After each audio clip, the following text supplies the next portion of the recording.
Chapter 323. There was a clear shoe print on Eagle Moo's chest, while there was a trace of blood on the corner of Tigress's mouth. Their bodies were separated by 4 to 5 feet. The man in black brought by Eagle Moo and the woman in camouflage brought by Tigress stood in front of them to separate them.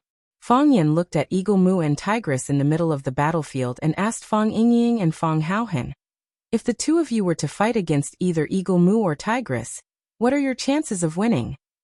"I can last 5 minutes," Fong Yingying answered. "I'll turn around and run," Fong Haohan answered.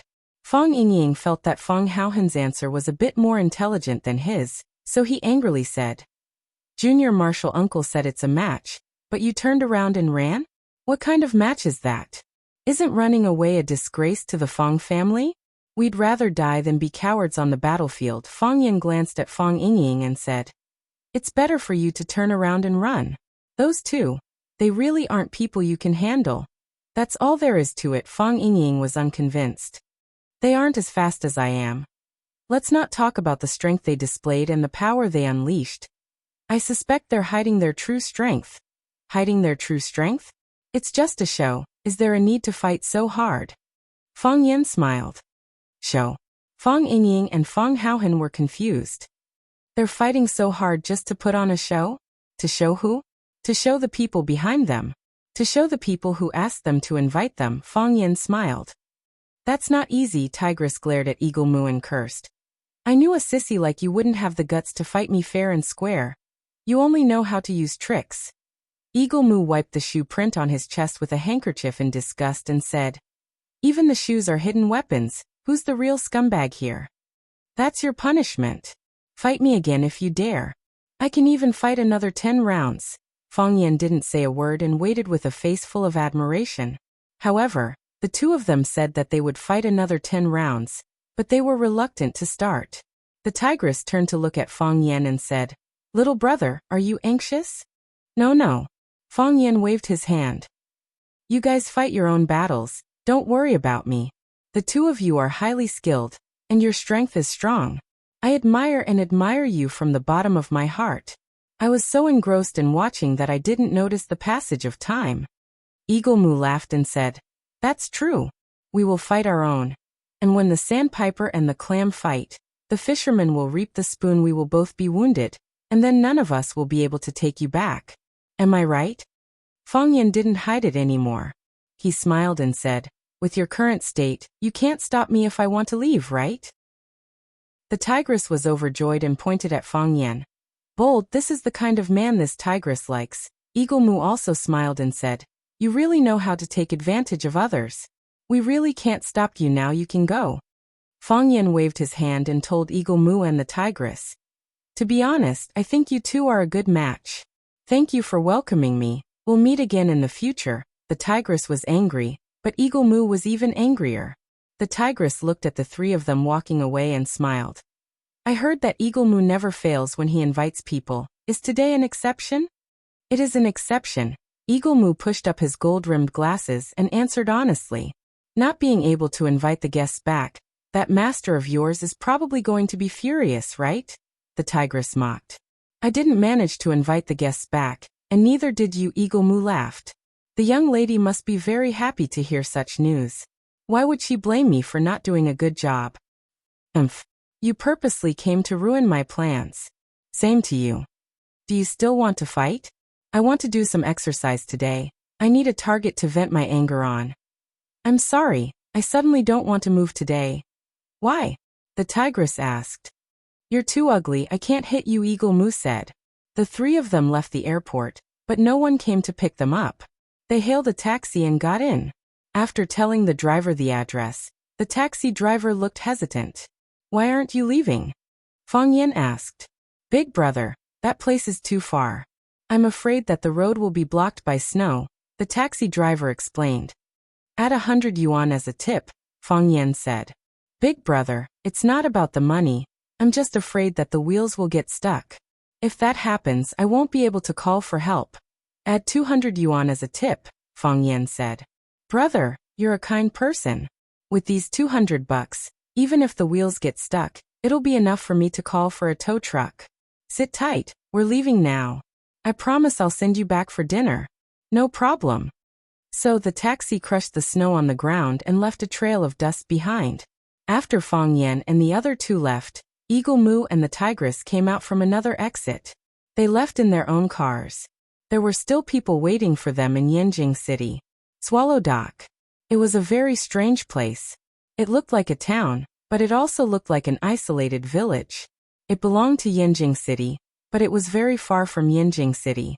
Although it was called a suburb, it was built beautifully, classically and solemnly.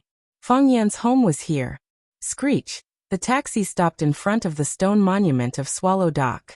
The driver pointed at the road that hadn't been cleared and said, "Brother, there's really no way to go forward. The road ahead is covered by snow. Who knows if there are pits in it? Can you walk a few steps?" "Sure. Then I'll walk a few steps," Fang Yan said. He didn't want the taxi to send him directly to the door. He didn't think he was ready. The three got out of the car. When the taxi driver left, he politely gave them his business card and said that if they needed a car, they could call him at any time. After getting a positive answer from Fang Yan, he turned around and left.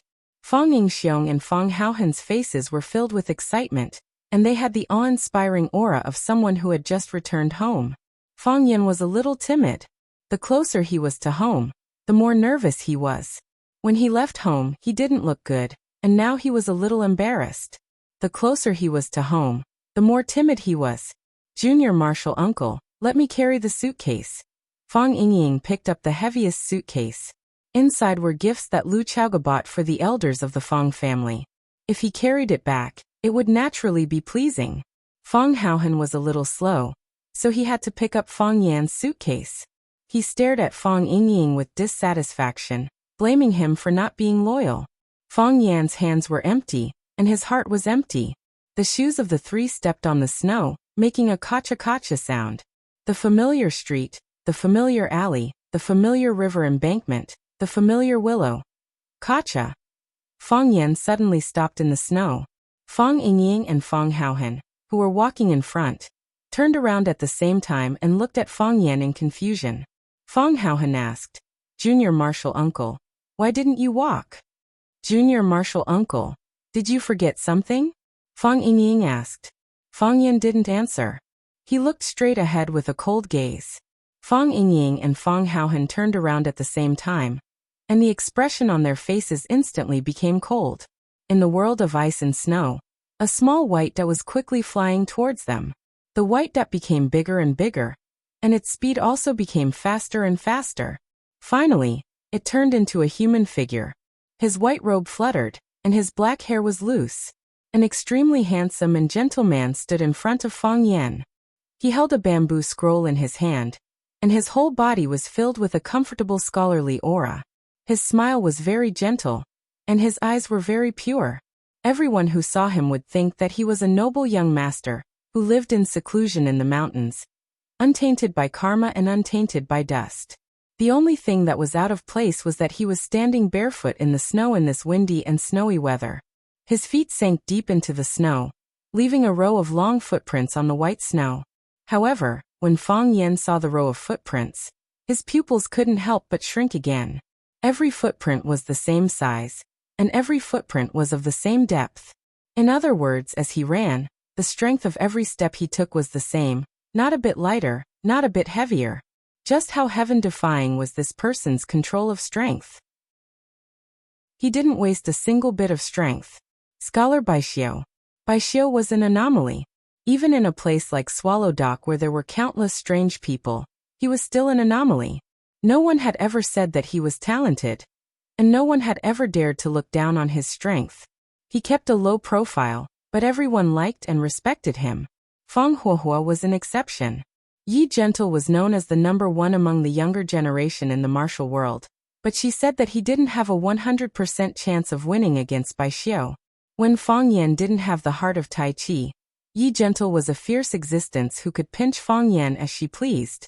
But such an invincible woman said that she might not be able to defeat Baixio. How could Fang Yan, who was lying on the bed, face himself? Fang Yan and Baixio were polar opposites in Swallow Dock. Fang Yan was a typical bad boy, while Baixio was the representative of a good boy. When Fang Yan was young, his family always taught him things like, "Look at Bai Xiao, he can already recite hundreds of Tang poems. Look at Bai Xiao, he scored 100 marks in the exam. Look at Bai Xiao, he can already draw the swallow painting. Look at Bai Xiao." Every bad boy had a good boy by his side. The good boy by Fang Yan's side was Bai Xiao. Bai Xiao looked at Fang Yan and grinned. It was snowing heavily. I was sitting at home, warming my wine and reading poems. I happened to read the line, "The master of Mount Hibiscus in the snow. Dogs bark at the wooden door, returning on a snowy night." When I heard the sound of a car outside, I thought it must be you. Bai Xiao looked at Fang Yan with joy and said, "It's really you." Chapter 324. The good students and the bad students were like two contradictory classes. The good students suppressed the bad students in terms of academics, and the bad students fought back against the good students in terms of martial arts. Of course, Fang Huahua failed miserably. He was suppressed by Bai Xiao in terms of academics, but he failed to suppress Bai Xiao in terms of martial arts. From the day he met Bai Xiao, Fang Yan didn't like him. Why was he always so gentle and polite?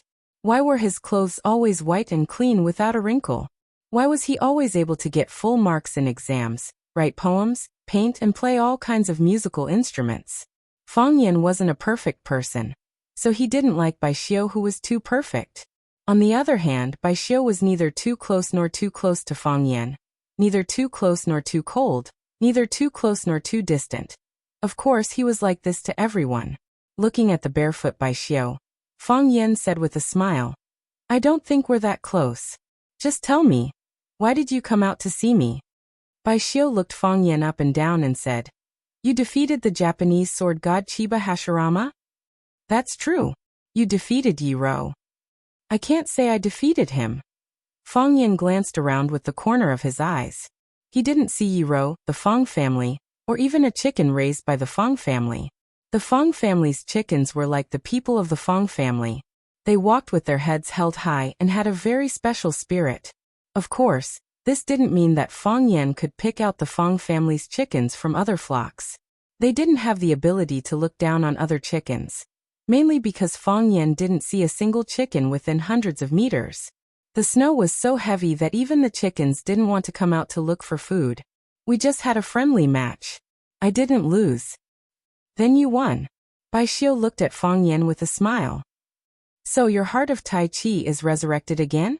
"What do you mean my heart of Tai Chi is resurrected?" "My Tai Chi heart is still alive." Fang Yan raised an eyebrow and looked at Bai Xiao. "You all know?" "Got it." Bai Xiao replied with a serious expression. "Because the heart of Tai Chi disappeared. You were worried about being beaten and humiliated by Yi Rou. So you ran away and didn't dare to accept the challenge. Everyone in Swallow Dock knows about it."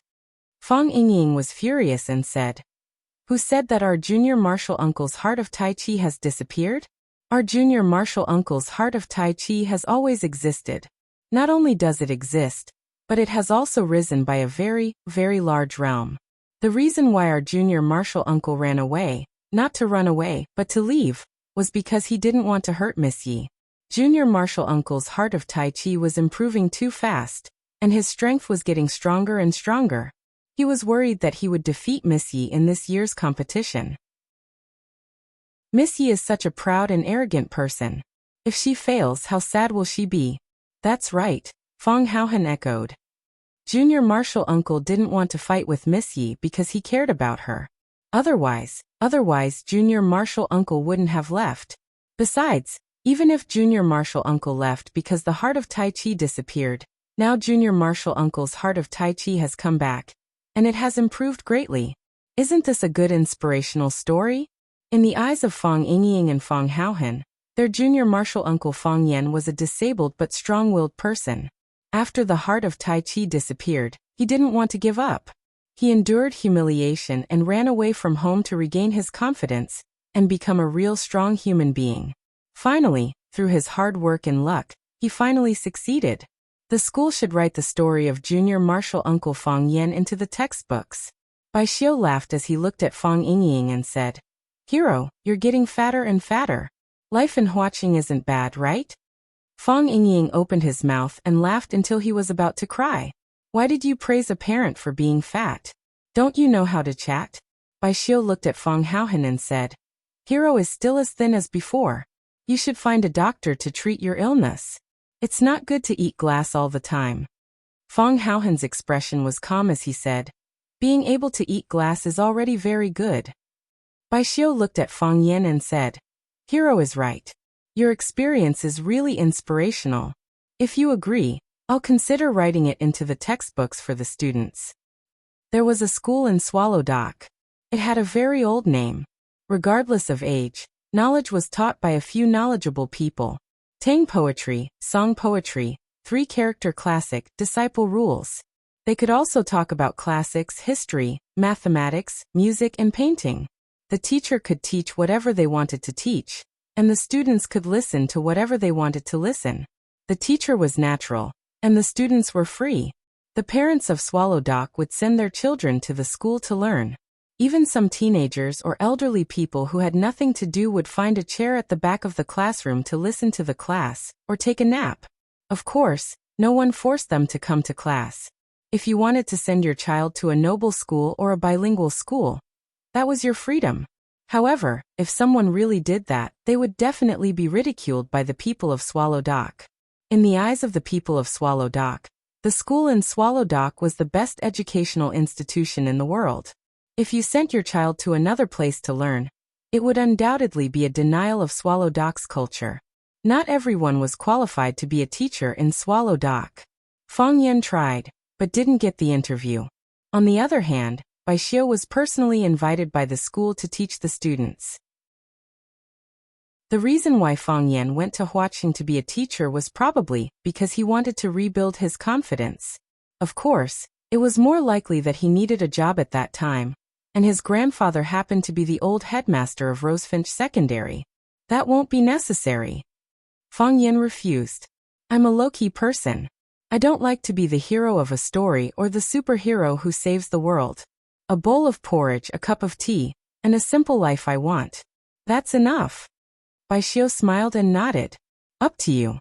After saying that, Bai Xiu didn't have any intention of leaving. Fang Yan looked at Bai Xiu with an unfriendly gaze. You want to fight with me? No. Bai Xiu acted as if he had heard something very ridiculous. He waved his hands in denial. His pale cheeks flushed red. It seemed that Fang Yan's words had greatly stimulated him. These days, there were very few men who would blush because of a man's words. If it wasn't because he liked Fang Yan, it proved that his personality was indeed simple and kind. You've just returned. I don't have any intention of fighting with you. I just heard that you've regained the heart of Tai Chi and improved in the Tai Chi realm, so I'm very curious. So you still want to fight with me? Fang Yan looked coldly at Bai Xiu. This was what he disliked the most about Bai Xiu. If you have something to say, just say it. If you have something to do, just do it. Why are you so wishy-washy? Are you a mother-in-law or a mother? Bai Xiu nodded embarrassedly. I just want to try. You know that I've always been very curious about new things. Since you want to try, I'll go back and eat first. Fang Yan said. He liked to prank Bai Xiu like this. Whenever Bai Xiu wanted to do something but didn't want to say it, he would use this method to retaliate. Don't you want it? Since I know, I won't let you get what you want. Every time Fang Yan bullied Bai Xiu like this, Phoenix would speak up for Bai Xiu. Thus, Fang Yan would bully Bai Xiu even more. In the past, Fang Yan thought that Bai Xiu did this because he was in his rebellious phase. However, Bai Xiu still did it happily. This proved that his behavior had nothing to do with rebelliousness. It was because he really didn't like Bai Xiu's style of speaking and doing things.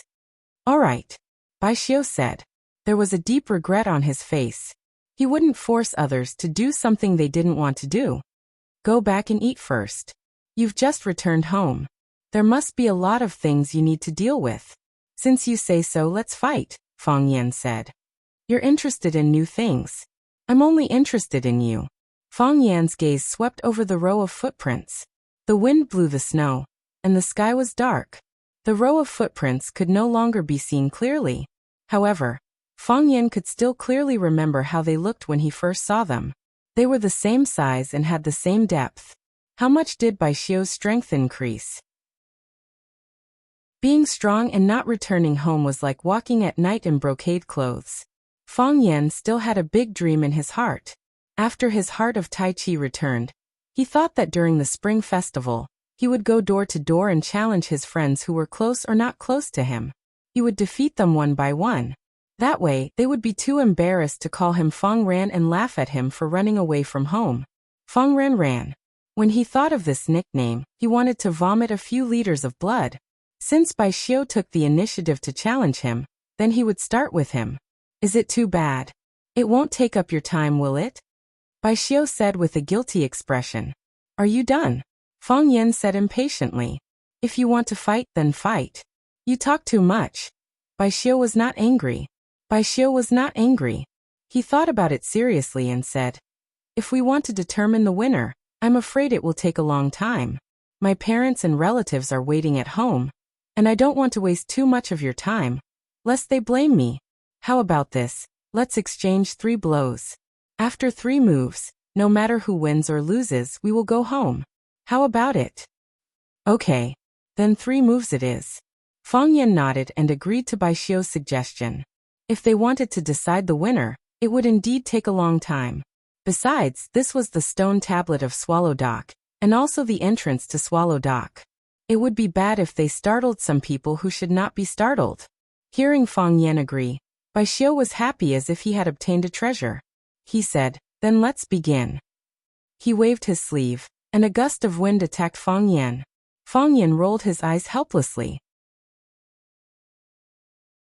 Chapter 325. Inside the manor. A beautiful woman dressed in white was driving a dark red lawn mower to cut the grass. Crack, crack. Every time the blade of the lawnmower closed, the precious grass would be cut in 2.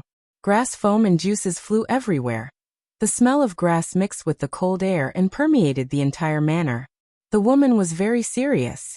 She drove the lawnmower forward slowly and leisurely, as if she was doing something very important. Eagle Moo waited at the edge of the field, a small path made of protruding green bricks. This way he wouldn't step on the young lady's favorite patch of grass. Crack, crack. As the lawn mower passed by Eagle Moo, the white-clothed, white-gloved mower didn't seem to have any intention of stopping. Eagle Moo called out, young lady, the tigress appeared at the airport. I couldn't bring Fang Yan back. Got it. The woman responded faintly and continued to drive the mower to cut the grass. Eagle Moo's report didn't come as a surprise at all. Eagle Moo smiled, pushed up his gold-rimmed glasses, then turned around to leave the manor. Since the young lady said she got it, that means she already expected this answer. In an old courtyard house, a young man was sitting on a stone chair playing chess with an old man. The old man wanted to take back his move after one of his cannons was eaten, but the young man wouldn't agree. The 2 of them were in a stalemate, neither able to convince the other. Knock, knock. The sound of someone knocking on the door could be heard. The old and leaky wooden door swayed gently, but no one pushed the door open to enter. The old man pushed the chess piece forward and said, I hate it when I'm playing chess the most. If you have something to say, then get out of here. Don't bring these trivial things to disturb my peace. You knew you were going to lose, so you purposely pushed the chess piece away. The man smiled and said, it's not the first time either. The old man took a sip of hot tea from the teapot and scolded. You think I'm a sore loser? I've lost at least 80 battles, big or small, in my life. And the result? Where are the old dogs that beat me now? Dead. A person who would never lose, how many people would be jealous of him? Sometimes it's better to lose, it's better to be safe. If he lost, he could live longer. Look at me. How old am I? I've already forgotten about it. The old man thought of something he was proud of and started singing at the top of his voice. I was originally a carefree person from Crouching Dragon Hill. Talking about yin and yang was as easy as turning one's palm to protect the universe. The late emperor went down to Nanyang to invite the imperial entourage thrice, and allied with Dong Yuwu to destroy Chao Wei. He was given the title of Marquis of Wuxia, holding the commander's seal, conquering from the east to the west, attacking from the north to the south. The man sat on the stone chair and listened with a smile. It was not until the old man finished singing the empty city stratagem that he got up and walked out of the courtyard. You didn't bring it back? The man frowned slightly. The tigress looked at the man and spoke in a respectful tone. Eagle Mu interfered. We had a big fight, but the target went missing. The expression on the man's face gradually softened as he said, "It's not surprising that they knew we would take action. They could protect him for a while, but not forever. This is Beijing." The man stepped over the threshold of the small courtyard and headed outside. A man in black followed behind him unhurriedly. The tigress looked at the man's receding figure with a playful look in her eyes. Ziji Tongjian said, "A person with both talent and virtue is called a sage, while a person without both talent and virtue is called a fool. Virtue over talent is called a gentleman. Talent over virtue is called a villain." Bai Xiu had both talent and virtue. It was too much to call him a saint, but no one would have any objections if he was called a gentleman. For example, the first move he made with his sleeves and used the wind as an attack. It was a warm-up, or a gift move for martial artists before a duel. Because the lethality was limited, it usually did not cause much physical harm to the person being attacked. Other people would think of ways to knock down their opponent in a fight, but he would never use all his killing moves right from the start. Of course, Bai Xiu's move was not that simple. Full wind sleeves, chi like a knife. The so-called wind knife was to turn the wind into a knife, and the knife was invisible. Bai Xiu just casually waved his sleeves, and countless cold winds turned into an invisible wind knife, slashing toward Fang Yan's chest. The knife was invisible, but it carried the wind and was extremely powerful. Whoosh! Fang Yan gathered his strength in his dantian and fiercely punched out. The iron fist met the blade of the wind knife. The wind knife lasted for a breath of time before collapsing, scattering everywhere. Fang Yan retracted his fist and looked at Bai Xiu. "We are all adults, don't play this kind of children's game. You know this level of duel can't hurt me, and it can't test my ability. If it's for the sake of being a gentleman, then it's really not necessary. Save it for someone else." Bai Xiu smiled honestly and said, "I know this wind knife can't hurt you. And I also know this level of attack can't test your ability. But you just came back, and I want to fight you to the death. I don't think that's appropriate. I don't want to kill you." "2 more moves," Fang Yan said. "Hurry up. I still have to go home after the fight." Fang Yan looked up at the sky and said, "The snow is getting heavier." The sky grew darker, and snowflakes fluttered down, dancing in the wind. "Yeah, the snow is getting heavier," Bai Xiu agreed. His body spun 360 degrees on the spot, so fast that he was like a spinning top whose shadow could not be seen clearly. His robe flapped in the wind, and his sleeves fluttered towards the sky.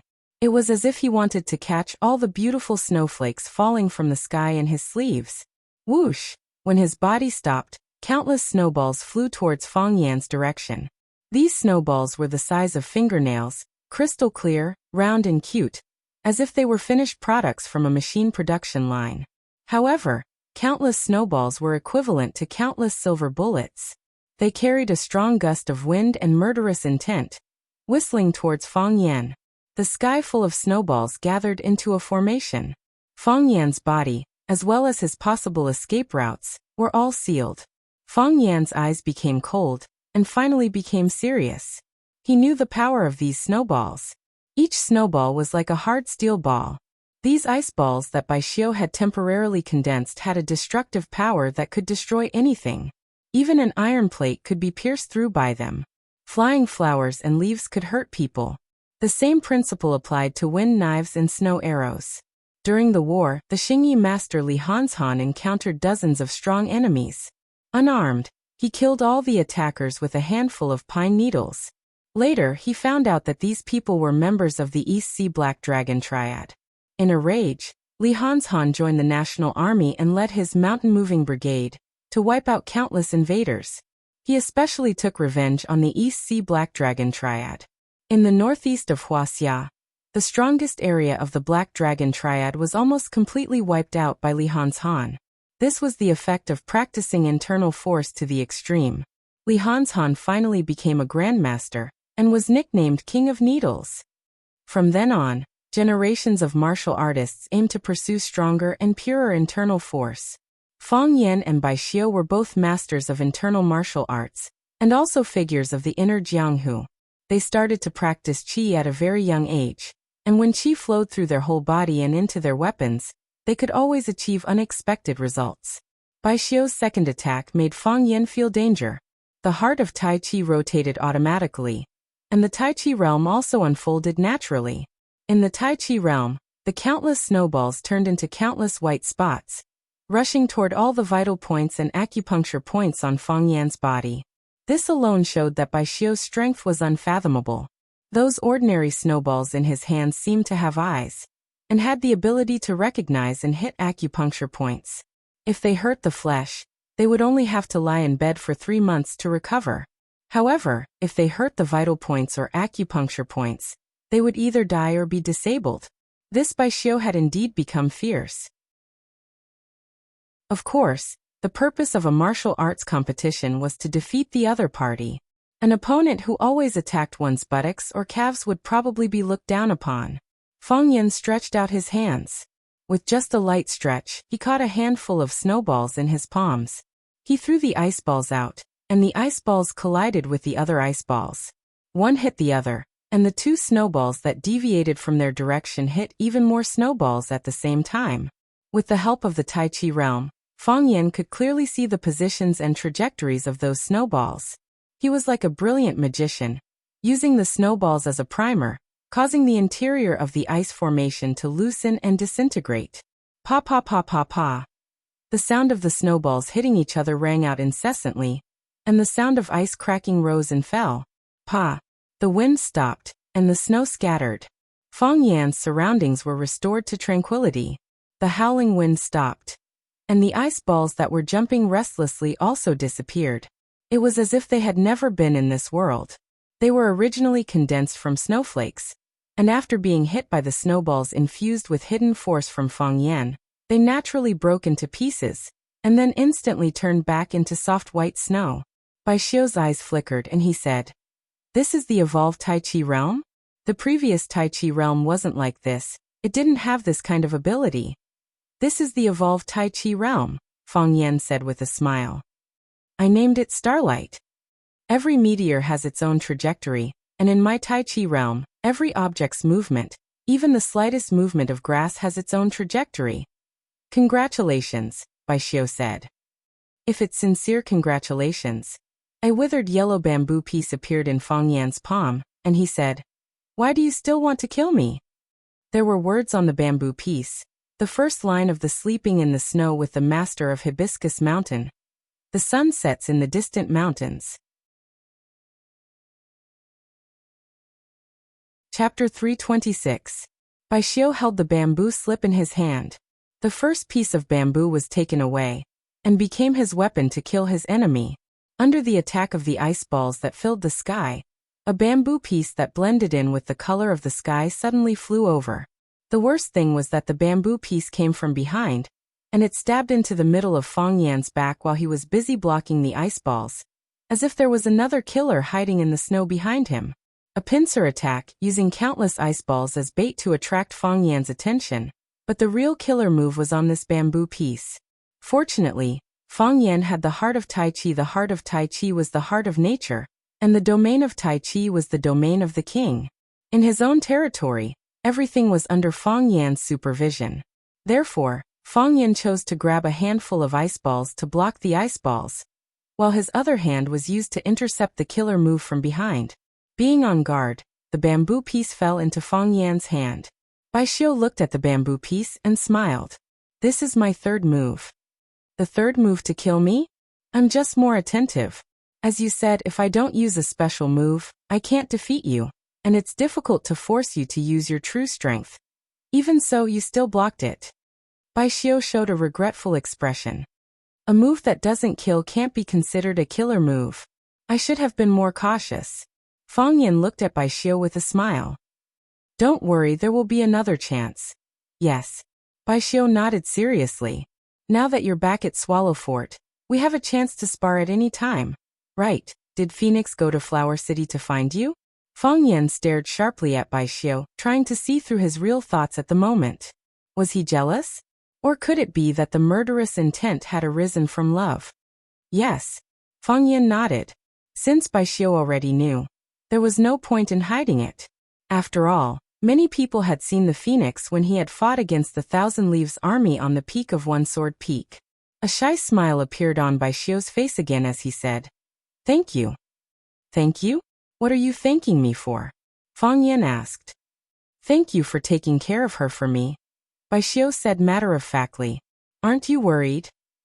"Worried? I'm worried that we'll rekindle our old feelings," Fang Yan said. "The two of you never had any feelings for each other. How could you have rekindled them?" Bai Xiu asked with a puzzled expression. Fang Yan felt like he had been stabbed in the chest. He waved his hand and impatiently said to Bai Xiu, let's go back to eat." "Goodbye," Bai Xiu said with a smile. By the time Fang Yan, Fang Yingying, and Fang Haohan had gone far away, Bai Xiu was still standing straight in the snowstorm. He pulled his right hand out from behind his back and looked at the red line mark in the middle of his palm with a slight frown. He took out another piece of bamboo from the bamboo slip, then used it as a knife and used it to make a cut on his palm. His flesh split open and blood gushed out. His palm and the gaps between his fingers were instantly dyed red with blood. The shallow red line was actually a living creature. Perhaps it had sensed danger and wanted to burrow deeper into his flesh. Bai Xiu's fingers shot out like lightning and pinched one end of the red line with 2 fingers, forcibly pulling it out of his palm. Screech, screech, screech. The red line shook its head and let out a soft cry. Bai Xiu raised the red line snake in front of his eyes and looked at it, then suddenly exerted force. Crack! The red line snake's body exploded and turned into a puddle of blood. Bai Xiu threw the red line snake on the ground, then grabbed a handful of snow and rubbed it in his hand to clean the blood off his fingers. "What else do you know?" Bai Xiu muttered to himself. The biting cold wind blew his long hair, and his white robe also danced wildly in the wind. He sprinted barefoot like a wandering ghost in the wilderness. Crack, crack, crack. The 3 martial nephews walked through the deep snow toward the Fang family's mansion again. "Junior martial uncle, who won, you or Bai Xiu?" Fang Yingying asked as he carried the big box. Because the snow was too deep, he could not put the box on the ground and pull it. He could only carry it in his arms and protect it carefully. He knew that the box was filled with gifts from Miss Lu Chaoga to the Fang family's master. If he carried it back like this, the matriarch would at least praise Fang Yingying for his hard work, and that this handsome young man was very good at doing things. "I won," Fang Yan said. "I knew junior martial uncle must have won, so I didn't ask."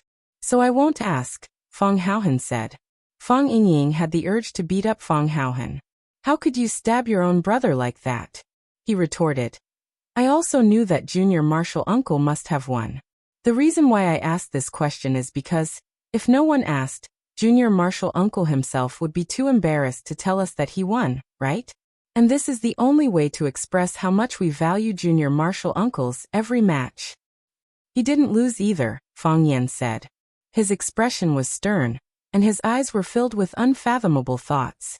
"What do you mean?" Fang Yingying and Fang Haohan were dumbfounded. What kind of answer was that? Did junior martial uncle win or lose? If he won, junior martial uncle would definitely tell them, because he was not a humble person. "Hero. Good man," Fang Yan said in a deep voice. "If Bai Xiu wants to kill you, don't hesitate, run. Run as far as you can." "Junior martial uncle." Fang Yingying's eyes widened. "Bai Xiu is junior martial uncle, we understand." Fang Haohan kicked Fang Yingying's foot and interrupted. "We won't give Bai Xiu a chance. If Bai Xiu wants to kill us, we'll turn around and run," while shouting for help. Fang Yan looked at Fang Haohan with relief and said, That's what you should do.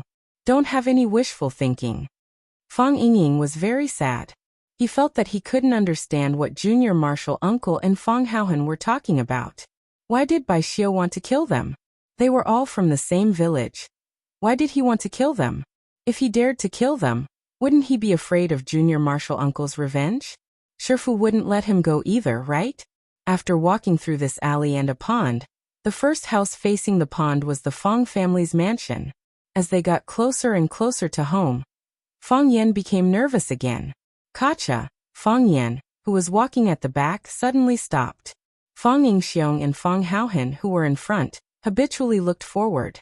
They didn't find any suspicious characters, not even a chicken, who would come out and walk around when it was snowing. Junior Marshal Uncle, what did you find? Fang Yingying asked. There's no one in front, Fang Haohan reminded. Let's call home, Fang Yan said. Call. Fang Yingying and Fang Haohan were dumbfounded. Fang Yingying's chubby finger pointed ahead and said, Junior Marshal Uncle, we'll be home in another 500 meters. We don't need to call, right? Let's just call, Fang Yan said. We'll give our family a surprise. But if you call, won't everyone know that we're coming back? How can there be a surprise? Fang Yingying felt that his IQ couldn't understand Fang Yan's behavior. Fang Yan took out his phone from his pocket and called home. Soon the call was picked up. Hello, who is this? His mother's voice came through. Mom, it's me. Fang Yan shouted while holding the phone. Fang Yan? Brat, are you on vacation? When are you coming back? His mother asked eagerly. In front of their own children, all parents in the world didn't have much resistance. Mom, I won't be coming back for Chinese New Year, Fang Yan said. I'm planning to spend Chinese New Year in Wuxia, so I can spend some time with Grandpa and Grandma. Not coming back? How can you? If you want to spend time with Grandpa and Grandma, you can invite them over. How can I not come back? Mom, my dad, he is still mad at me, right?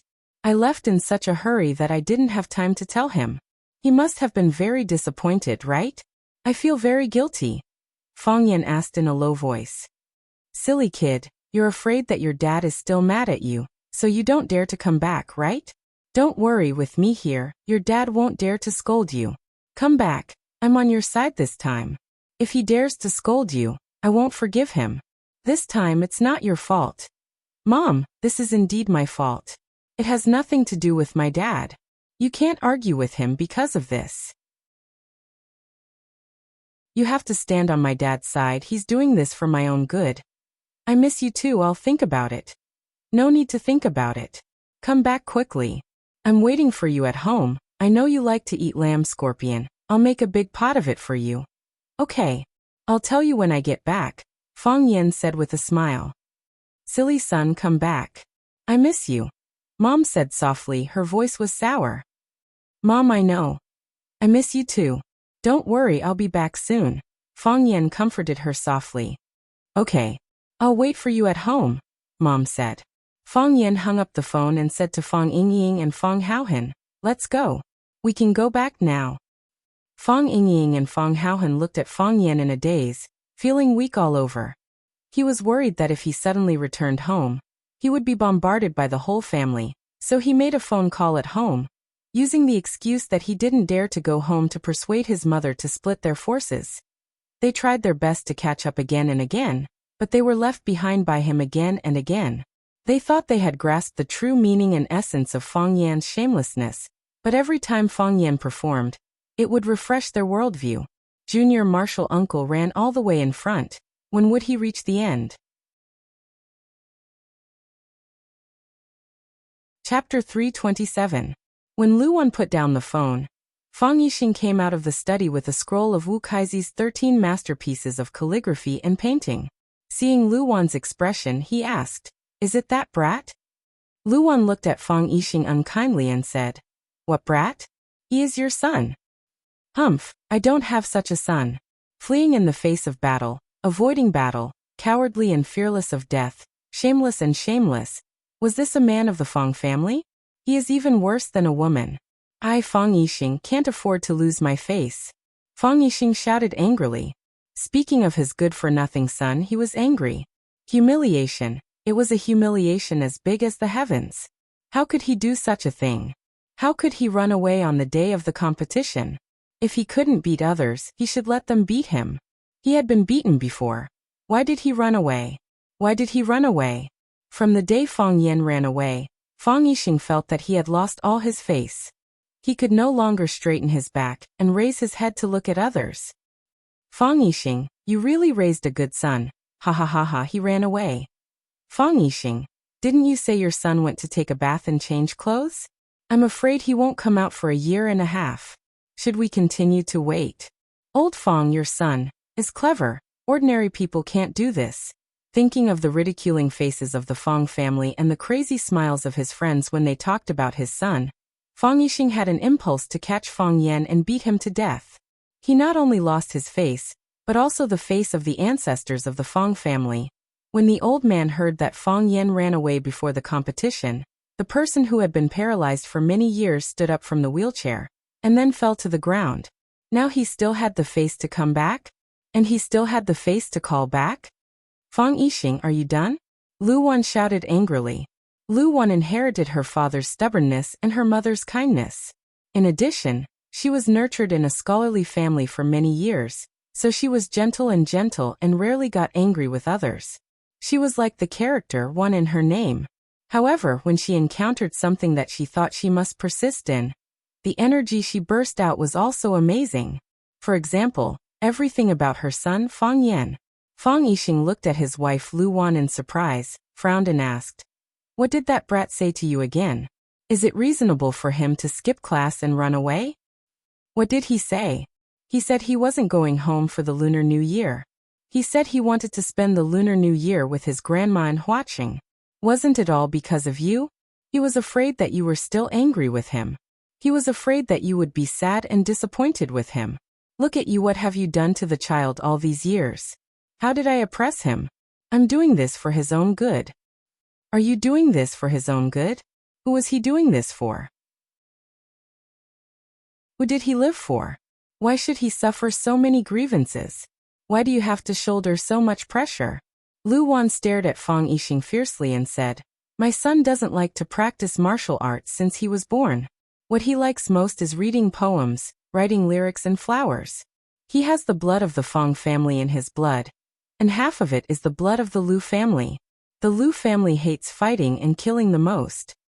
But what did you do? You forced him to practice his stance, and he stood there for hours. If he couldn't finish the task, he was punished. The punishment was to stand for a longer time.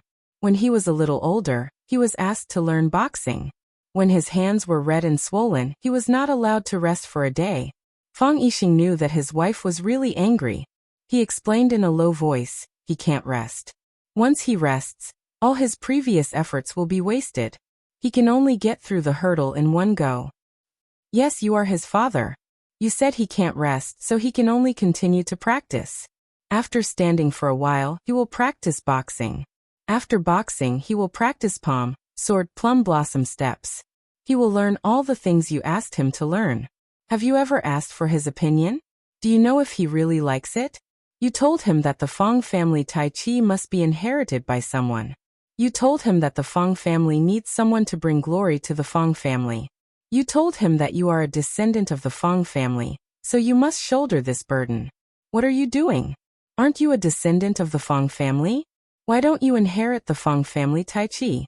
Why don't you go and bring glory to the Fang family? You stay in the study all day, reading and painting. When the child makes a little mistake, you scold him. Why? You have escaped for your whole life. Can't you allow my son to escape for once?" Fang Yixing opened his mouth, but he found that he couldn't say anything. What she said was so reasonable. He was a descendant of the Fang family, and he was Fang Yan's father. If they talked about continuing the Tai Chi to bring glory to the Fang family, shouldn't he go first? What right did he have to push all the responsibilities and obligations onto his own son? Just because Fang Yan was his son? Lu Wan also knew that what she said was too harsh. But for the happiness of the child, she had to correct Fang Yixing's wrong point of view and let him have a new understanding of his son. Fang Yan doesn't like to practice martial arts, but he does it because of your request. Fang Yan longs for freedom most, but he carries that responsibility on his back and walks forward step by step. He has the heart of Tai Chi at a young age. Everyone praises him as a young genius. In Swallow Dock, how many kids are better than our Fang Yan? Did he bring shame to the Fang family? Did he make the Fang family feel disappointed? Who cares about the face of the Fang family more than him? Who cares about the honor of the Fang family more than him? He was beaten by that girl from the Yi family year after year. A young man like him cares about his honor the most. But did he give in? Did he escape? When the heart of Tai Chi suddenly disappeared, who was the most panicked? Who was the most sad? Can you understand the pressure he was under at that time? Have you ever thought about it from his point of view? Why did he stay? For the honor of the Feng family, to show the backbone of the men of the Feng family, to let everyone know that he was not a genius, to let everyone know that his heart of Tai Chi was just a flash in the pan, to let him be beaten again in front of everyone. Feng Yixing, Feng Yan is your son, our son, not our enemy. How can you be so cruel to him? He doesn't even dare to go home now. Do you want me to lose this son? Feng Yixing was silent for a long time. He sighed and said, ask him to come back. What's the use of asking him to come back? He is afraid that you will be angry, not me. What do you want? You call our son and ask him to come back, Luwan said. Only if you call him in person will it be effective. The muscles on Feng Yixing's face twitched. That bastard made him lose face, and he had to call him to come back for the spring festival? Wasn't this bullying? You don't want to call? If you don't call, I won't call either. Just prepare to lose this son, Luwan said stubbornly. You are being unreasonable. Feng Yixing was extremely angry. You are being rude. Although the child died disgracefully, haven't you heard that? His heart of Tai Chi has been revived, and it's more powerful than before. Moreover, that Japanese sword god was defeated by him. A few days ago, the old master received congratulatory letters from his old friends, congratulating him for having a good grandson. The old master was very happy and asked me when Feng Yan would come back. I won't call. Feng Yixing said. If you want to call, do it yourself. After Feng Yixing said that, he turned around and walked to the study with the book in his hand. Bang! After the door was closed, Feng Yixing's expression immediately became gloomy. He walked back and forth in the study, from left to right, and from right to left. He opened the ink box and wanted to write a piece of calligraphy, but he didn't have any interest in picking up the brush. When he threw the brush into the inkstone, a smear of ink flew up and splashed on the back of his hand. When he wiped it with his hand, it became a pool of irregular black stain. Feng Yixing walked to the sofa and sat down. He looked at the telephone on the table and didn't move his eyes for a long time. He reached out his hand, grabbed the phone, and was about to dial a number. After dialing 2 numbers, he was irritated and put the phone down. He was restless. Seeing her husband enter the study, Luwan was sad. The men in this family were too proud. For the sake of their own face, they even abandoned their son. They were not even willing to call their son. Wasn't such a father too unqualified? Mom, I'm back. A familiar voice suddenly sounded. Luwan turned around and saw her son, Feng Yan, standing at the door and looking at her with a smile. A delicate face, a shy smile, and a piece of snow on his raised eyebrows. Feng Yan? Luwan couldn't believe her eyes. Her son just told her on the phone that he wouldn't come home for the spring festival. How did he stand in front of her in the blink of an eye? Mom, it's me. I'm back. Feng Yan patted the snow on his body and strode into the hall. Feng Yingying carried a big box with difficulty. Feng Haohan, who was sweaty, carried a cloth bag and followed Feng Yan into the house. These 2 guys carried the box and walked all the way, but it wasn't as hard as walking from the yard to the door.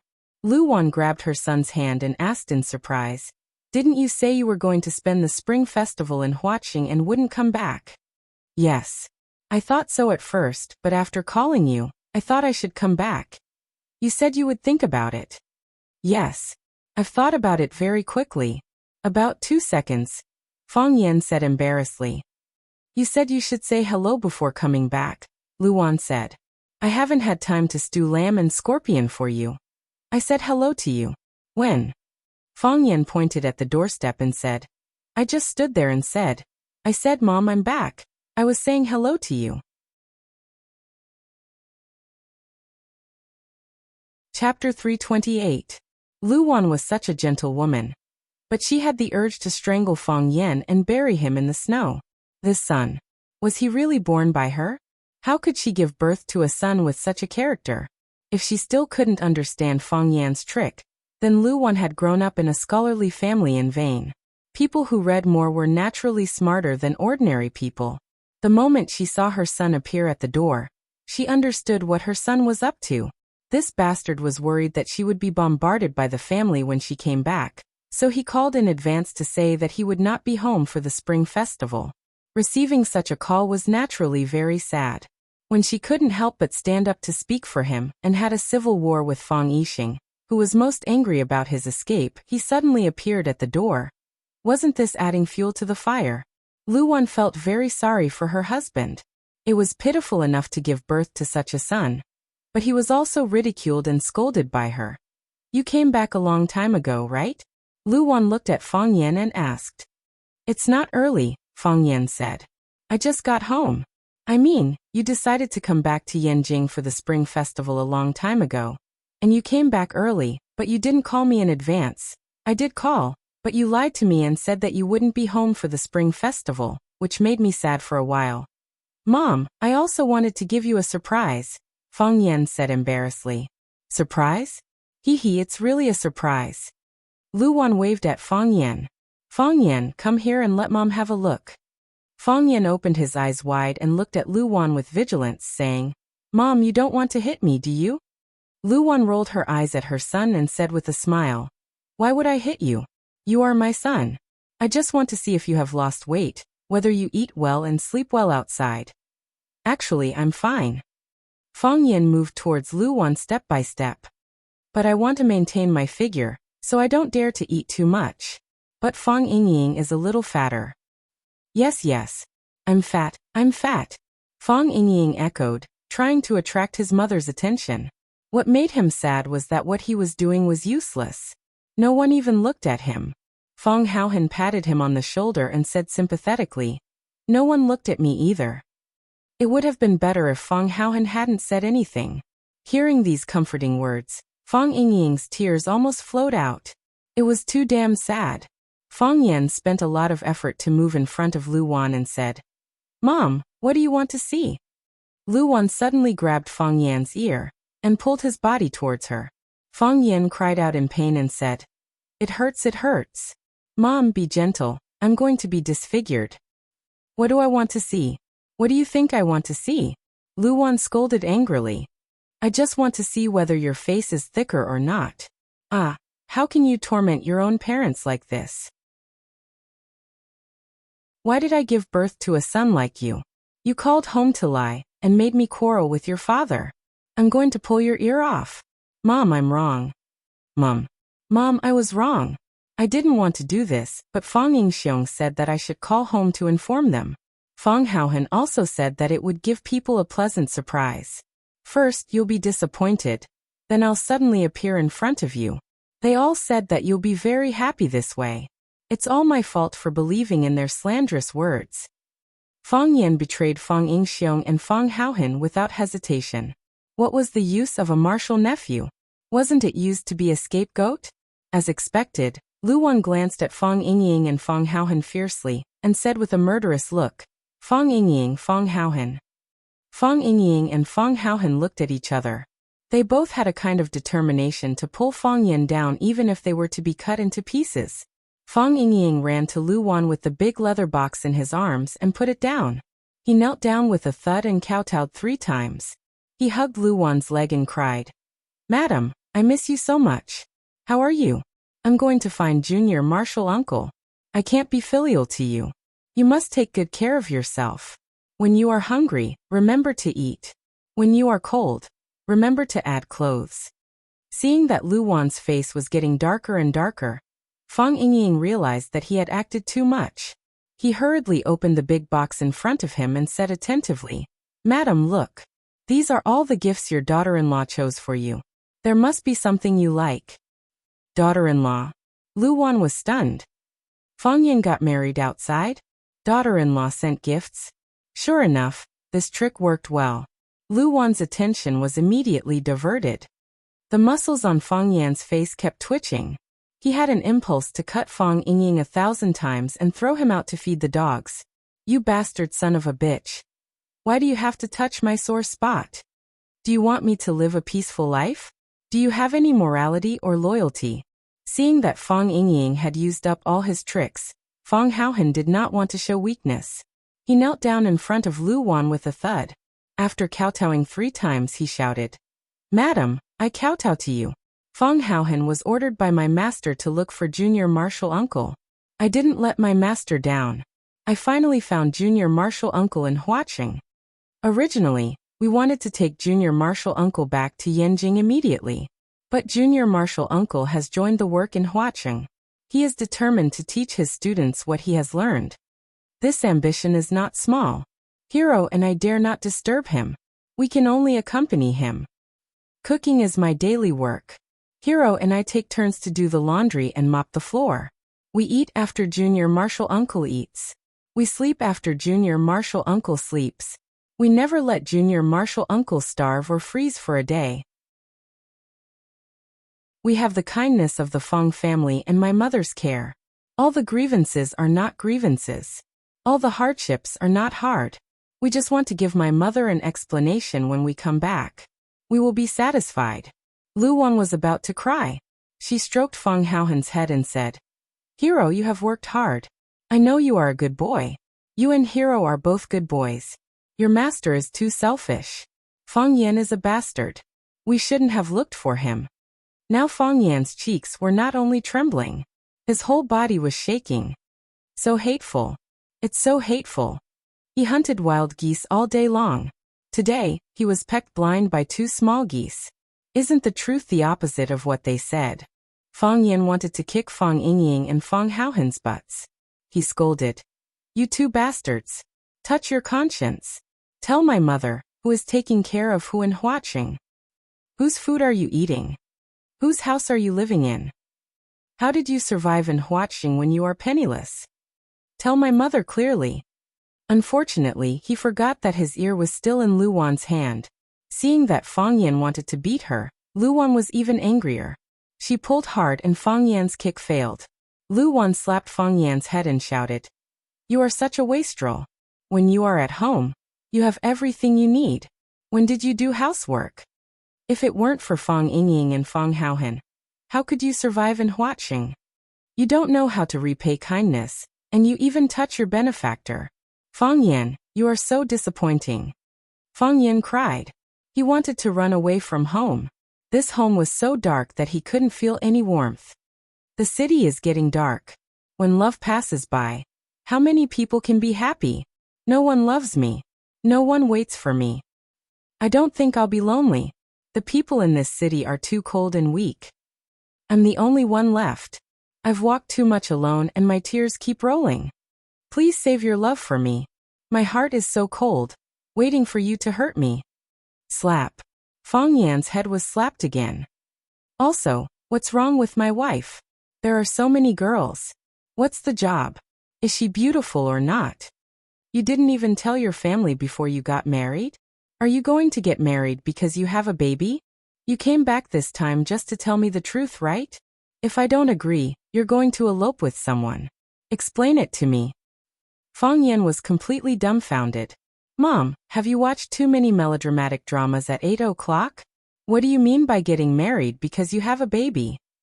Come home and tell me the truth? Elope with someone? What are you talking about? I don't understand at all, okay? At this moment, even the originators, Fong Yingying and Fong Haohan, became idiots. They opened their mouths wide and couldn't say anything for a long time. They only mentioned the word daughter-in-law.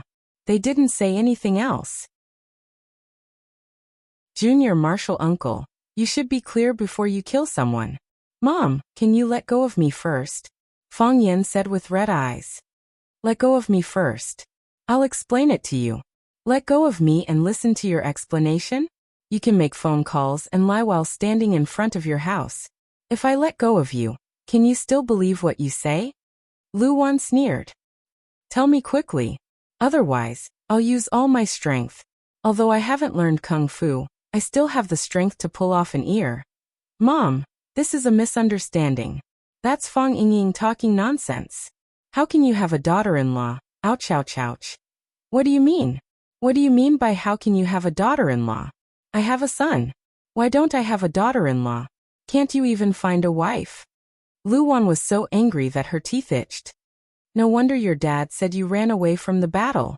You're shameless and afraid of death. You can't even find a girlfriend. Do you still deserve to be a man of our Fong family? Fang Yan was completely desperate. He raised his face 45 degrees to look at the gloomy sky outside. The snow was flying and the cold wind was howling. It was just like his damp mood at the moment. Mom, I've explained so much. I just want to ask one question. Fang Yan asked with a sad voice. Which family has the best excavator technology?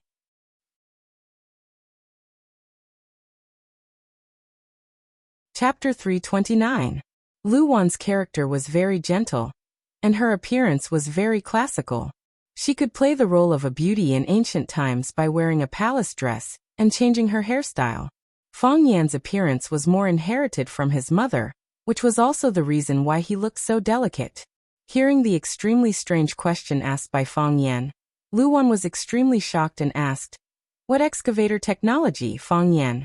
What are you talking about?" "Find a good excavator, and let them dig a hole to bury me. Bury it deeper, so that I can't help but climb out again," Fang Yan said in a sad tone. "Anyway, you won't believe anything I say." Lu Wan then let go of Fang Yan's ear and said seriously, "Then tell me what's going on." "You don't have a daughter-in-law for the time being," Fang Yan said with absolute certainty. "The person they are talking about is a very good friend of mine." "No." Lu Wan obviously still had some doubts about her son's words. Her eyes moved to Fang Yingying and Fang Haohan again, with an expression that said if they dared to lie to her, she would really find an excavator to dig a hole and bury them alive. Fang Yingying and Fang Haohan looked at each other and knew that they could only grit their teeth and persist to the end. Just now, in order to change the topic, they revealed the matter of Fang Yan and Lu Chaoga. If they denied their previous words now, Lu Wan would definitely kill them. "Madam, if Junior Marshal Uncle says no, then no." Fang Yingying glanced at Fang Yan carefully, as if he had to say so because he was afraid of Fang Yan's power and influence. "However, when we were in Huaqing, we all lived in Miss Lu's house." "What?" Lu Wan widened her eyes. "Cohabitation? Fang Yan even cohabitation with a girl? Mom, don't look at me like this. I did live in her house, but that house is vacant. She usually doesn't live there." Junior Marshal Uncle didn't lie. "Miss Lu only comes to stay for a night occasionally." Fang Haohan loyally helped Fang Yan get away with it. Lu Wan stared at Fang Yan for a long time and asked, "Is Miss Lu's name Lu Chaoga?" Fang Yan's eyes widened. Even Fang Yingying and Fang Haohan were confused. They only called her Miss Lu and didn't seem to call her by her name. "How did my mother know?" "Strange. Do you think I don't know what you've done in Flower City? Do you think that we can ignore you and pretend that we don't have a son like you after you leave?" Lu Wan felt sour in her heart and said, "You haven't arrived in Flower City, but we already know your whereabouts.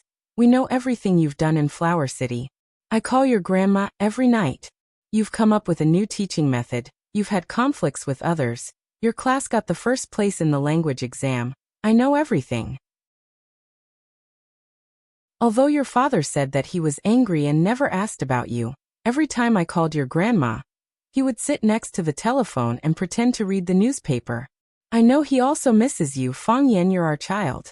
As a parent, who would really be angry with their own child?" Plop! Fang Yan knelt down on the ground.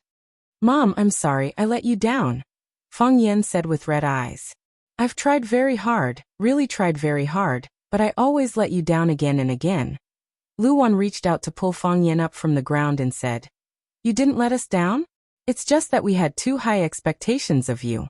If we randomly found an opponent for you, how could you fail for 1 year, 2 years, 3 years, and then again?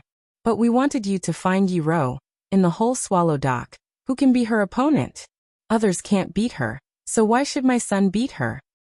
You've tried hard, we know. You don't like to practice martial arts, but you forced yourself to enter this field, and you can also achieve such achievements. How can I be disappointed with you? You don't know how proud I am. I can't wait to let the whole world know that I have a good son." Lu Wan bent over and patted the dust on Fang Yan's knees, saying, "I know Lu Chaoga, your grandma told me. She said that you two often went to eat together at home, and she was very happy to see you two sitting together. She also invited me to Flower City to have a look, hoping to facilitate the marriage between you two. I didn't agree. I'm afraid that I'll make you nervous if I go there. You've worked hard for your family for so many years. and you've been wronged for so many years. I hope you can live a relaxed and happy life in Flower City. You can live as you want, and you can live as you want. Don't think about anything, and don't consider anything. Just do as you like. In addition, I don't want to interfere with your feelings too early. You've grown up, and you're no longer a child. It's natural for you to find a girl to fall in love with. Our Fang Yan is very smart and responsible. I believe you can handle your own affairs. Lu Wan reached out to hold Fang Yan's wrist and said, You've been running around for a whole day. You must be hungry, right? The kitchen is ready for dinner. Go eat first. Let's talk while eating. Fang Yingying and Fang Haohan also got up from the ground. Fang Yingying bent over and patted the dust on Fang Haohan's knees, and Fang Haohan also patted the dust on Fang Yingying's knees. Then, the two brothers looked at each other and followed them to the dining room. When everyone in the living room had gone out, the door of the study was opened quietly. Fang Yixing listened to the voices of his son, Fang Yan, and his wife, Lu Wan, as well as the quarrel between Fang Yingying and Fang Haohan. He couldn't help but grin. He walked back to the desk and spread out the rice paper. He picked up the brush and used the ink to write 5 strong characters in one go. Everything will be fine as long as you have a son. After eating a plate of dumplings, when Fang Yan was about to order a second plate, Fang Yixing walked into the dining room. Fang Yingying and Fang Haohan hurriedly got up. Fang Yan also stood up and shouted, Dad! You still have the face to come back? Fang Yixing snorted coldly and glanced sideways at Fang Yan. However, his tone was much gentler. It didn't seem like he was reprimanding his son, but more like he was joking with his son. Fang Yan looked at Fang Yixing and said sternly, Father, I know that my action of running away from home has made you very embarrassed and disgraced you. I was in the wrong this time. I was too impulsive. I apologize to you. Fang Yixing originally thought that Fang Yan would quarrel with him, but he didn't expect him to react like this. You're so tactful. How can I scold you? If you're wrong, you're wrong. If you're wrong, you have to apologize. Fang Yan said with a smile. I also regretted it, but at that time my heart was in a mess. I really didn't know what to do. I didn't even know who to discuss it with. You also know that I'm too prideful. The heart of Tai Chi was gone just like that. How could I have the face to complain to others?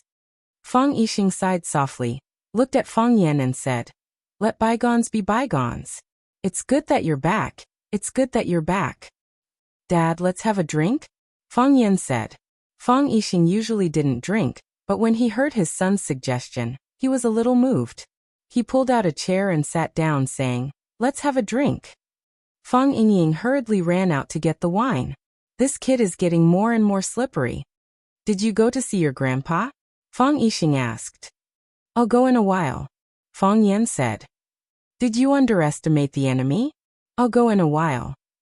Fang Yan said. I also brought him good wine. And the Yi family.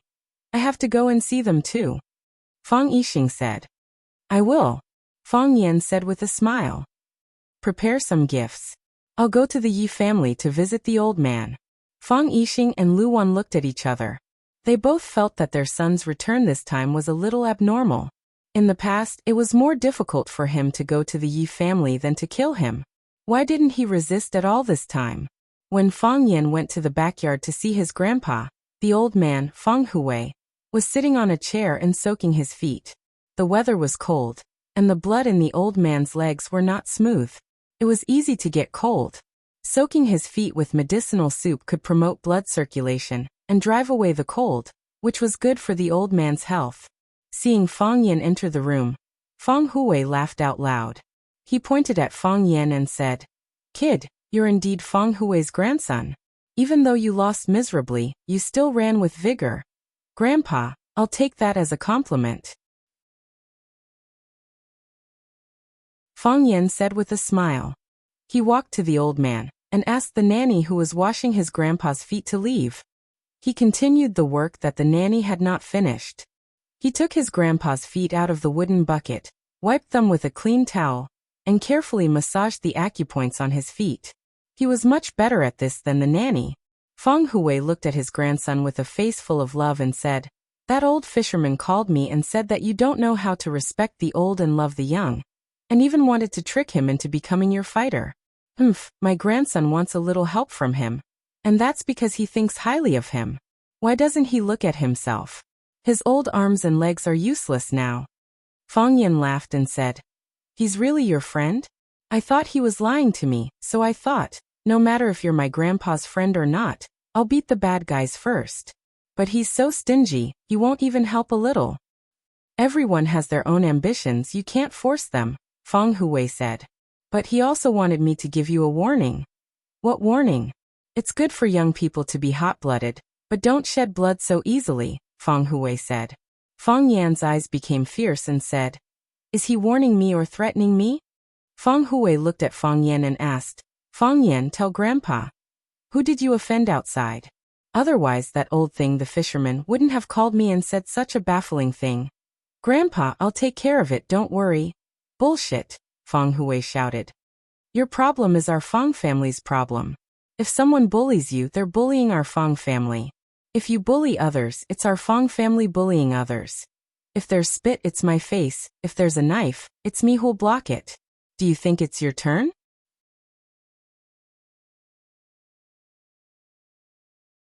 Chapter 330. Fang Hui had thick eyebrows and big eyes, and his bald head was shining.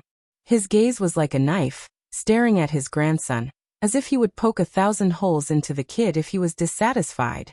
If there's spit, let it splash on my face.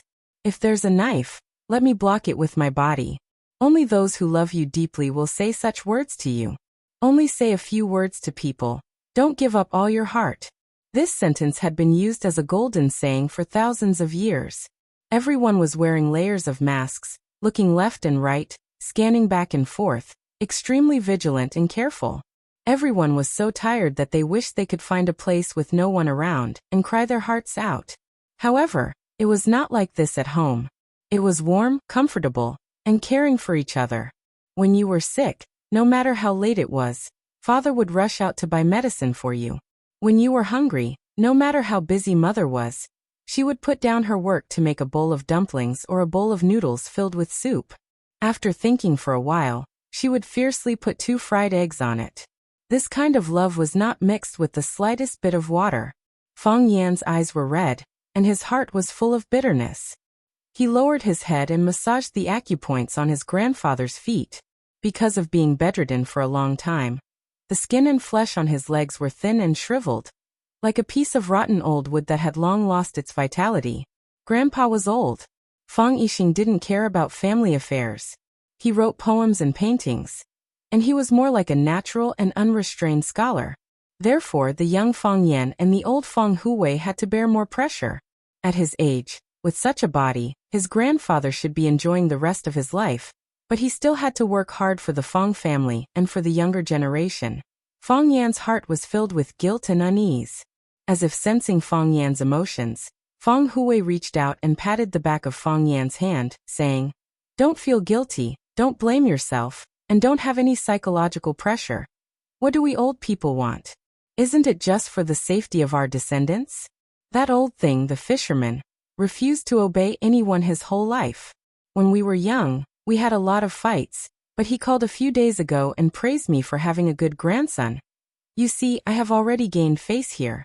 Even if I close my eyes and go down to see our ancestors, I can still stand in front of them with my back straight. I can say loudly that I didn't bring shame to the Fang family. Grandpa, I was too mischievous in the past few years and often made you angry. Fang Yan said with a smile. I've experienced many things on this trip and I've learned many things. I won't do it again. I want to be a good person. You don't have to think or ask anything in the future. Just read some books and practice boxing. When you're free, I'll push you out to bask in the sun. Try to live to 300 or 500 years old. Fang Hui let out a hearty laugh that shook the night sky. He patted the back of his grandson's hand hard and said, With such a grandson, what else can I ask for in life? What is there to seek in life? It's still a request. Let's just ask him to live for 300 to 500 years, Fang Yan said with a smile. The smile on Fang Hui's face disappeared. He looked at his grandson lovingly and said, Fang Yan, do you know? You've been sensible since you were young. That's not what you used to say. Fang Yan said with a smile. In the past, he often fought with people outside and provoked chickens and dogs. It was not an exaggeration to say that he was ignored by dogs. There were often children's parents who came to his door, and then his family would lock him in the house and punish him. When he was a child, he was whipped and stood on the pole. The so-called standing on the pole was upside down, and had to carry a bowl of water on the tip of his toes. At that time, Fang Yan was still young. He was sweating profusely after 5 minutes, and his whole body was shaking after 10 minutes. After half an hour, he was half dead. Although Fang Yixing was strict with his son, he couldn't bear to punish him like this. However, Fang Hui wouldn't be polite with Fang Yan. When he heard that his grandson was causing trouble, he glared at him and shouted, "Stand on the pole for half an hour to wake up your brain." Therefore, after standing on the pole for half an hour, Fang Yan would often be paralyzed on the ground in a daze like a pile of mud. Why did you fight with people? That's because some people are too much. Grandpa's leg disease relapsed and he's paralyzed. Your father gave up halfway on the path of martial arts. In their eyes, he's no different from a useless person. He underestimated the enemy, and was trapped in a demonic miasma. When others see that our Fang family is in decline, they want to bully us. The hundreds of families in our Swallow Dock all have a fighting spirit in their bones. When they scold you, you have to scold them back. If you dare to turn around and walk away, the next time you see them, they dare to kick you. They dare to slap you in the face.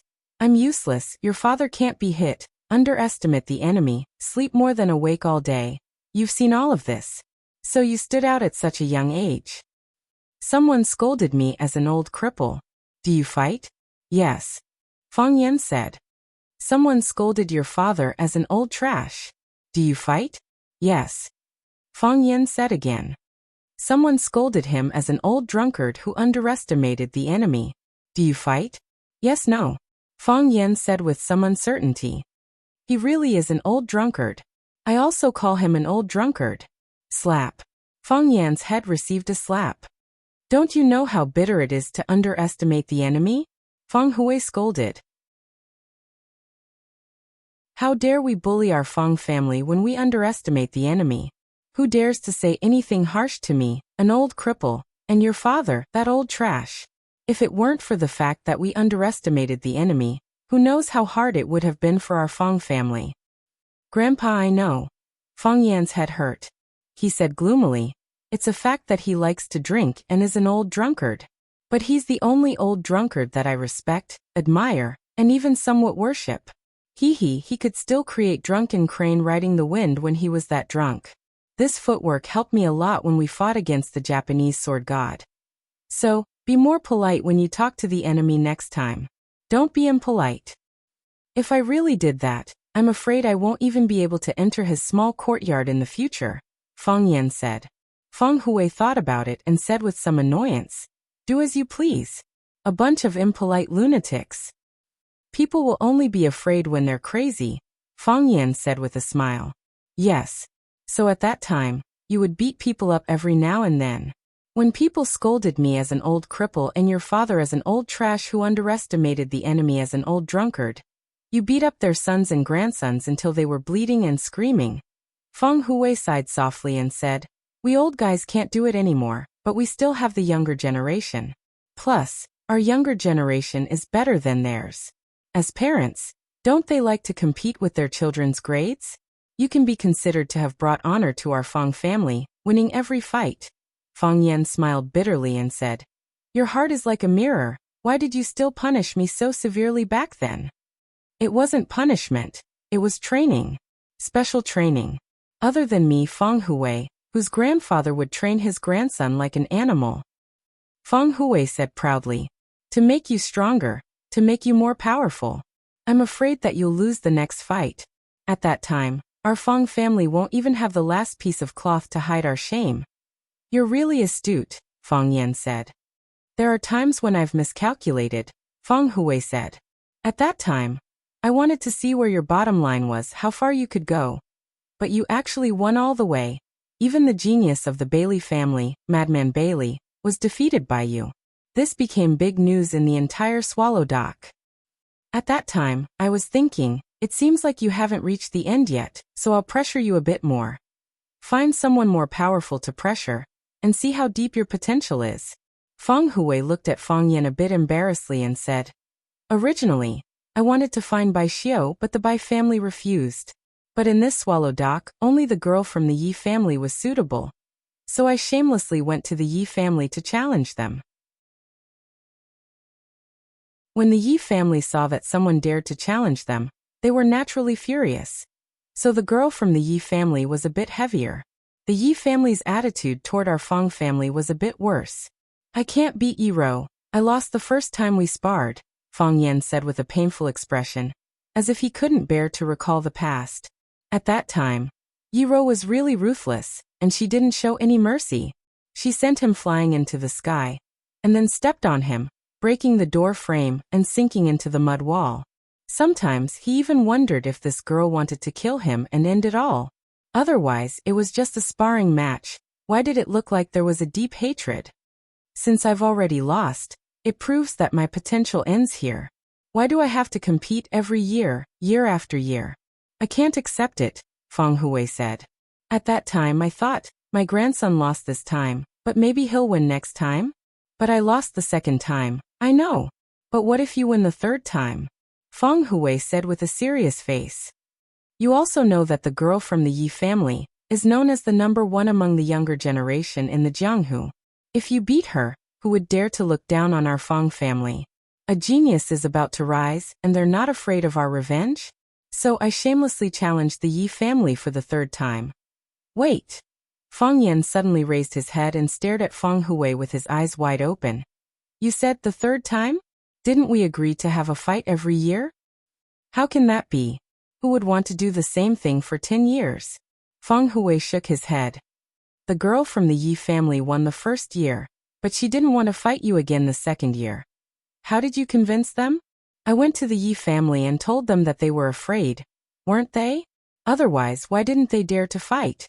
My grandson trained hard for a year, and this year, he wants to take revenge. How can he not fight?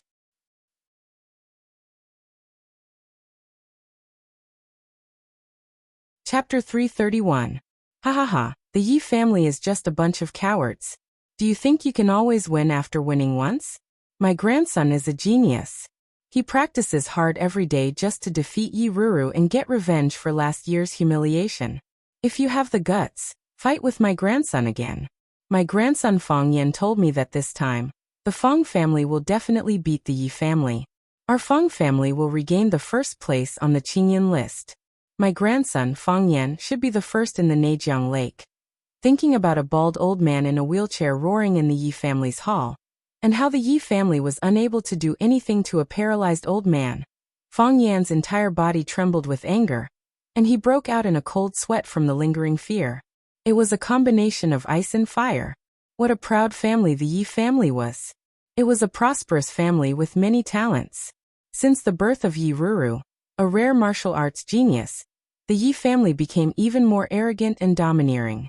Just like what Feng Yan knew. Even the chickens of the Yi family were more arrogant than the chickens of other families. The people of the Yi family were even more arrogant. Who did they usually look up to?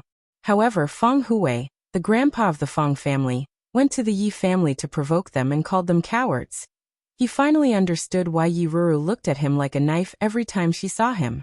He also understood that every time he competed with Yi Ruru, the Yi family's mouths were more vicious than the other, and they wanted to cut off a few pieces of his flesh. He also understood why Grandpa never showed up in the competition, saying that he was not feeling well. After knowing the truth, Feng Yan suddenly felt that the beatings he had suffered over the years were not unfair at all. Even if he was beaten to death by Yi Ruru, it was because she was kind and gave him a discount, instead of crippling him and humiliating him for the rest of his life. Feng Yan grasped Feng Hui's feet tightly. He was afraid that he would lose control and crush the bones of his feet. He looked at Feng Hui with infinite grievance and said, Grandpa, how could you do such a thing? Why didn't you tell me in advance? Do you know how terrible Yi Ruru is? I have nightmares every night when I think of her. Of course I know that girl from the Yi clan is powerful.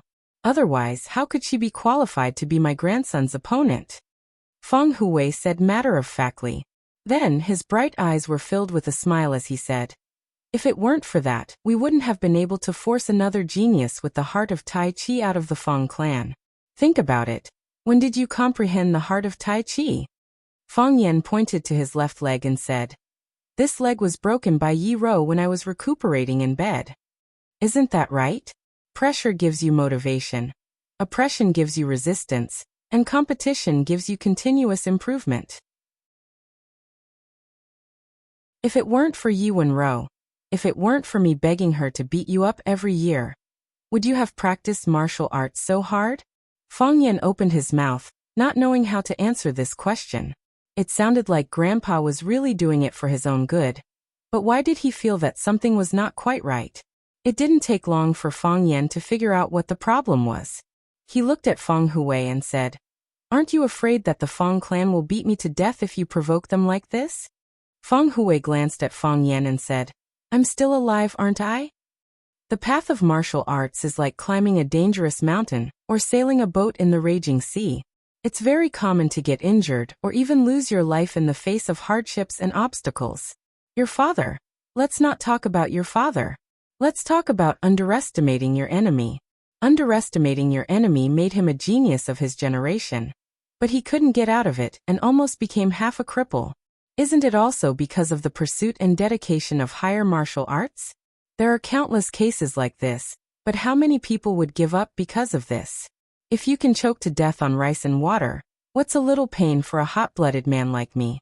When you enter the realm and reach the other side, you'll find that what you've suffered before is really nothing. Grandpa is right. Feng Yan nodded helplessly. That's why we owe the Yi clan a great favor. Feng Hui said. I'll keep it in mind. Feng Yan said. After being beaten up for so many years, he still owed a great favor. Who could he find to reason with? Feng Hui took a towel and threw it to Feng Yan and said, Wipe it, no need to rub it. It's useless even if you rub it. Go wash your hands and warm a pot of wine. Let's have a drink and enjoy the snow. You can't drink. I'll make you a cup of goat's milk, Feng Yan said. Bullshit. Who said I can't drink? I said drink, then drink. Milk. Are you scolding me? Old urchin, people become urchins when they get old. Feng Yan couldn't dissuade Feng Hui, so he asked the kitchen to warm a pot of plum wine. Feng Yan poured a cup for Feng Hui. Feng Hui took it and drank it in one gulp. He clicked his tongue and said with regret, It's not satisfying. It's not as satisfying as burning knives. Just drink it, Feng Yan said with a smile. I secretly asked someone to warm it for me. I said I wanted to drink it myself. If my mom saw this, she would pull my ear again. Do you need a woman to talk about men's business? Feng Hui glared and shouted. He paused, then sighed and said, It's been hard on your mom these years. She suffered a lot in our Feng family. Because of this, I don't even have the face to raise my head in front of my old friend. Lu Gong is an unyielding man. He has never lowered his head to anyone. His daughter. Sai, it's our Feng family that let the Lu family down. Grandpa and Grandma are both good. They didn't say anything about who let the other down. Feng Yan said with a smile. When he was in Huaqing, what he heard the most was his grandpa and grandma blaming the Feng family for letting him practice martial arts. They thought it was too dangerous to fight and kill all day. They never said how bad their daughter's marriage was and how miserable her life was. Feng Yan knew that his mother, Lu Wan, didn't think that way either. Her life was just a little dull, and she was more or less ridiculed by the neighbors. So what if it's nothing? They don't have to say it, but we can't. Feng Hui said in a deep voice. They raised their daughter and sent her to our family. We have to let their daughter eat well and live a good life. Otherwise, how can we live up to the trust they placed in us? Grandpa is right. The men of the Feng family will never let their women be wronged. Feng Yan knew that Feng Hui was a male chauvinist, so he followed along and said, Don't you still have me? I will definitely let her live a good life in the future. Yes. Our family's hope is on you. Feng Hui said. Open the window and push me to the window. It's still snowing outside? It is. Feng Yan said. Why don't you open the window? It's windy and snowing. If Grandpa's body can't take it. You brat, You're scolding me in a roundabout way. I'm also a martial artist. Who taught you how to underestimate your enemy and your kung fu? Feng Hui sneered. Open the window. Feng Yan had to open the window. A gust of cold wind swept in, like a cold knife scraping on his skin. Snowflakes danced in front of the window. The whole world was covered in ice and snow. The flowers and grass in the yard all turned into ice sculptures. It made people feel happy and cheerful. Feng Hui pulled the blanket off his body and exposed his chest to the wind and snow. He laughed and said, "This is good. Pour the wine." Feng Yan took the small pot and poured the wine for Feng Hui. Feng Hui drank it in one gulp and handed the cup over again. He said, "Pour the wine." Feng Yan didn't move the pot. He said, "I can't do that. I haven't finished my cup yet. We'll split the wine in half. Don't try to take advantage of me." Feng Yan drank the plum wine in his cup in one gulp and poured himself another. Then he poured a cup for his grandpa and a cup for himself. He said, "This is fair." Feng Hui laughed and said, "You brat. You never want to lose in front of anyone." "Of course. You can eat anything but you can't lose," Feng Yan said with a smile. "After drinking 2 cups of wine, I finally have a little heat and blood in my body. Tell me, which bastard bullied my grandson?" Feng Hui asked. Feng Yan thought for a while and said, "Actually, I was just being a busybody." "Since you intervened, then it's something you should intervene. There are 2 kinds of people, our own people and outsiders. There are also 2 kinds of things, good things and evil things. If someone does evil things, then it's something we should intervene. Otherwise, what's the point of practicing martial arts? What's the point of living? Grandpa's realm is still higher." Feng Yan flattered him and said with a smile, "Someone bullied a girl and wanted to rob her family property. I couldn't stand it, so I helped solve 2 small problems. But in the end, I got stuck in a quagmire and can't get out. Even the ghost fisherman came out. The someone you mentioned can't be an ordinary person, right?" Feng Hui went straight to the heart of the matter.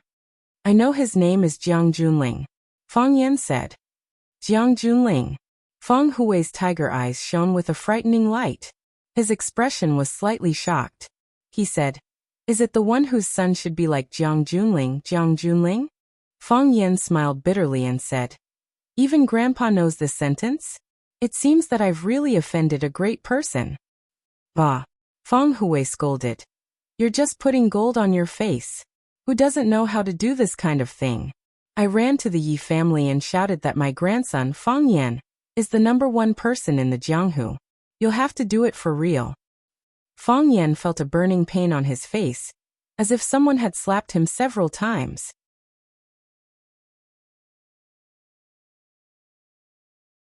Chapter 332.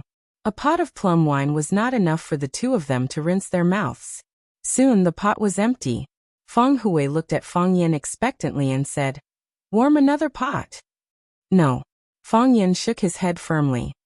"You mustn't, and I won't drink with you if you do. I'd rather go to bed. Who else in this house has the guts to warm your wine for you except me? Bastard." Feng Hui cursed angrily. "Don't think that I can't deal with you just because my legs are paralyzed. Aren't you back now? Tomorrow, I'll go to the Yi family and scold them.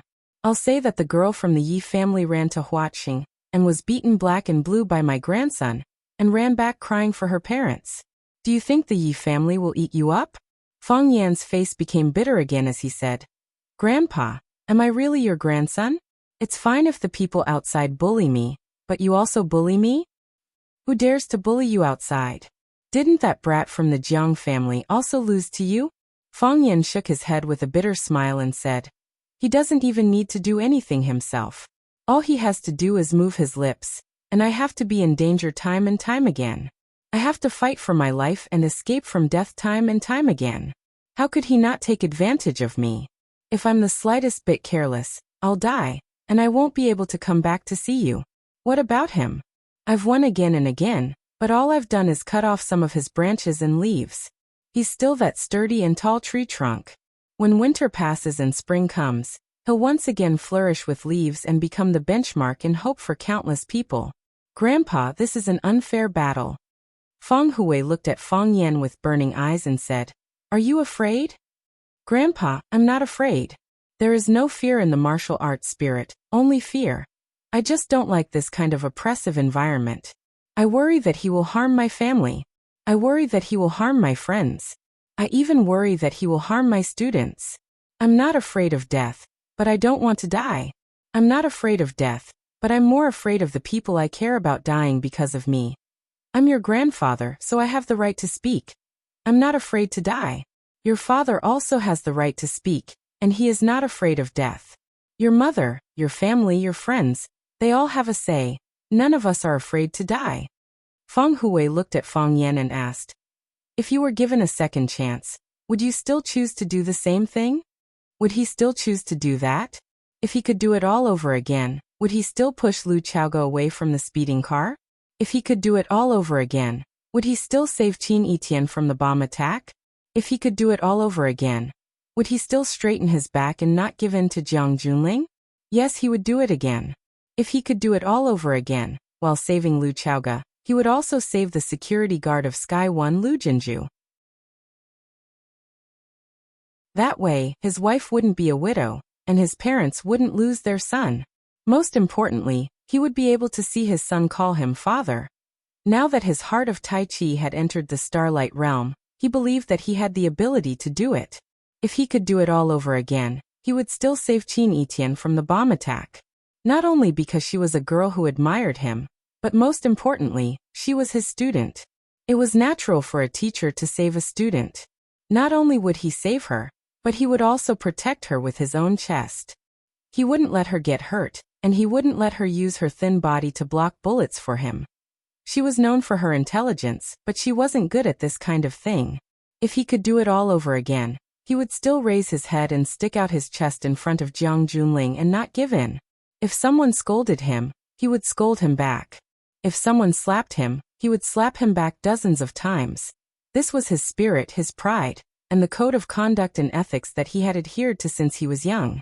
The biggest difference between him and Bai Xiu was that Bai Xiu could endure humiliation and let his face dry. But Feng Yan wouldn't.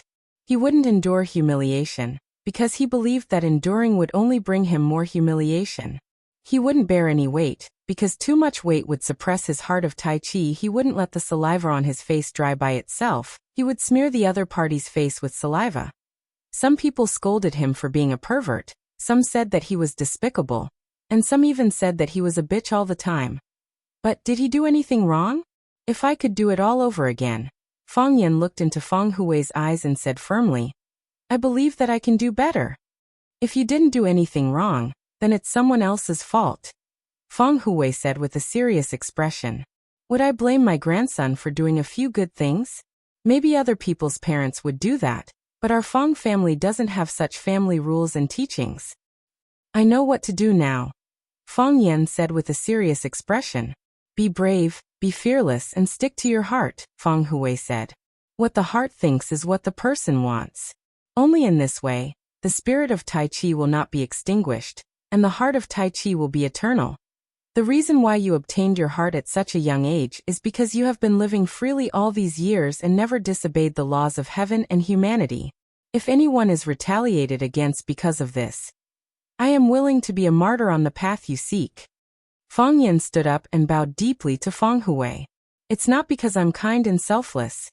Feng Hui looked at Feng Yan, his old eyes filled with joy, and said, "It's because you are my grandson. That's all." Feng Yan had been sitting in the Yi family's hall for half an hour, but no one from the Yi family came out to entertain the guests. Sheer, the maid of the Yi family, said that she would go in to report, but there was no more news. What's more infuriating is that you should at least pour a cup of tea for the guests before you leave, right? Feng Yan was not in a hurry. He knew that the Feng family and the Yi family had not been on good terms over the years, and it was not an exaggeration to say that they had a deep hatred. Because of Grandpa Feng's manipulation and instigation, every time Feng Yan and Yi Ro fought, it was like adding fuel to the fire in the hearts of the two families. If what Grandpa said was true, then the Feng family, or Feng Yan, did indeed owe the Yi family a huge favor. Most importantly, on the eve of his battle with the Japanese sword god Chiba, Yi Rou rushed thousands of miles to help. Although it was said that she was entrusted by the old drunkard, she still rushed to Huaqing and gave Fang Yan the greatest support with her own strength. Fang Yan was grateful to the Yi family, and even more grateful to Yi Rou. After parting in Huaqing, the two of them had not seen each other for a long time. Fang Yan really wanted to talk to Yi Rou. His Taiji heart had entered the Starlight Realm, how to develop in the future, which direction to cultivate in. These were all difficult problems for him to solve. Yi Rou was known as the #1 genius of the younger generation in the inner pugilistic world, and also a pioneer on the path of cultivation. She would definitely be able to give him a lot of suggestions and solutions. Clang, clang, clang. Fang Yan knew that this was the sound of shoes stepping on the floor. However, if someone didn't know better, they would definitely think that a big monster had come out from some deep forest to harm people. As expected, Yi Fengsheng, who looked the least like a member of the Yi family, walked out casually. He glanced at Fang Yan from the corner of his eyes and said while gritting his teeth, "You're here to see my cousin?" Yi Fengsheng was the son of the second of the 3 tigers of the Yi family, Yi Daoxian, and also Yi Rou's cousin.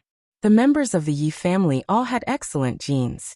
The men were handsome, and the women were beautiful. However, when it came to Yi Fengsheng, the genes had mutated. Not only was he fat, but he was also ugly. Therefore, when he was young, everyone had been arguing over whether to call him Little Fatty or Little Clown. In the end, they even started fighting. Fang Yan was a firm supporter of Little Fatty, because he felt that calling someone Little Clown was too insulting. He wouldn't do such a thing. Fang Yan pointed at the mountain-like pile of gifts on the table and said, "Do you think this is the style of someone looking for your cousin?" "Oh, 100-year-old ginseng, a big box of cordyceps, and a pair of deer ears. What's going on? Is your Fang family here to propose marriage? Even if you're here to propose marriage, it should be Elder Fang himself, right?" Yi Fengsheng flipped through the pile of gifts and said with a smile, "You're not qualified. Whether I'm qualified or not is not up to you to decide. Whether you're qualified to receive me is up to me to decide." Fang Yan stared at Yi Fengsheng with an unfriendly gaze and said, "I came to visit the elders of the Yi family, and they told you to receive me?" "No one told me to come out to receive you," Yi Fengsheng said. "Then why did you come out?" "I saw that you looked quite pitiful sitting here by yourself, so I came out to talk to you." "What's going on? You don't want to?" Yi Fengsheng acted like he was about to leave and said, "If you don't want to, then I'm not going to keep you company. Today, I've asked Ruan Jing and Li Xiaotian to take care of the sparrows. You sit here first, I'm going to get busy." "Wait," Fang Yan shouted. Only then did Yi Fengsheng sit back down with a proud expression and said, "You don't feel good being ignored by the Yi family, do you?" "I thought of it when I came here," Fang Yan said seriously. "Where's elder ancestor? Is she still in good health? I haven't seen her for a long time. At least let me kowtow to her when I see her, right?" The Yi family was a rare family of 4 generations living under the same roof. The elder ancestor was Yi Wenrou and Yi Fengsheng's great-grandmother, an old woman who had already lived for more than 100 years. Even now, the old woman's teeth were still very good, and her mind was quick. When the weather was good, she could still be seen looking around and walking around Swallow Dock. If Fang Yan could see her and please her, she could help put in a few words, and the grudge between the 2 families would be resolved. Fang Yan's trip would not be in vain. "You want to see our elder ancestor? Don't even think about it. On such a cold day, she doesn't plan to go out in the warm room, and no one dares to let her out." Yi Fengsheng mercilessly dispelled this idea of Fang Yan's. "Then I'll go to the warm room and kowtow to her," Fang Yan said. "The Yi family's warm room, it's not like I haven't been there before." "Ha ha ha." Yi Fengsheng pointed at Fang Yan and laughed. "You still dare to say you're not here to see my cousin?"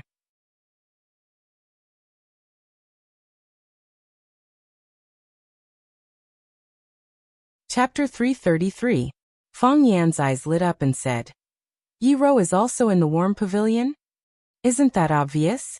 The person the ancestor loves the most is my cousin. At this time, the ancestor is in the warm pavilion, so of course my cousin has to be in the warm pavilion." Yi Fengsheng looked at Fang Yan with disdain and said, "Don't tell me you want to pick up my cousin? I have to say, I really admire your courage. Competing every year, getting beaten every year, getting beaten every year, and still competing every year. You've been beaten by my cousin for so many years, aren't you afraid? I'm not afraid, I'm very grateful to her in my heart. Fang Yan said.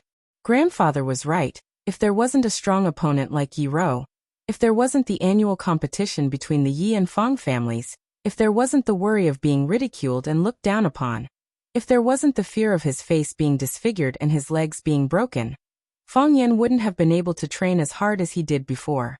It was also because of his stubbornness like a fool that he was able to achieve the martial arts he had today at such a young age. It was because he fought like a madman that he had the heart of Tai Chi that allowed people to enter a higher level of the martial arts world. It was also because of his meteoric rise that the pressure on the family due to his father's accident was greatly reduced. Because of his rapid growth, no matter who scolded his grandfather as a cripple or who scolded his father as trash, the Fang family only needed to refute with my grandson is stronger than you. The Yi family had given the Fang family too much, and the Fang family owed Yi Rou too much. Yi Fengsheng widened his eyes and looked at Fang Yan and said, Fang Yan, did my sister beat you silly? What did you just say? You thanked my sister? Thanked my sister for beating you? I'm not silly. On the contrary, she beat me until I became smarter. Fang Yan said with a smile.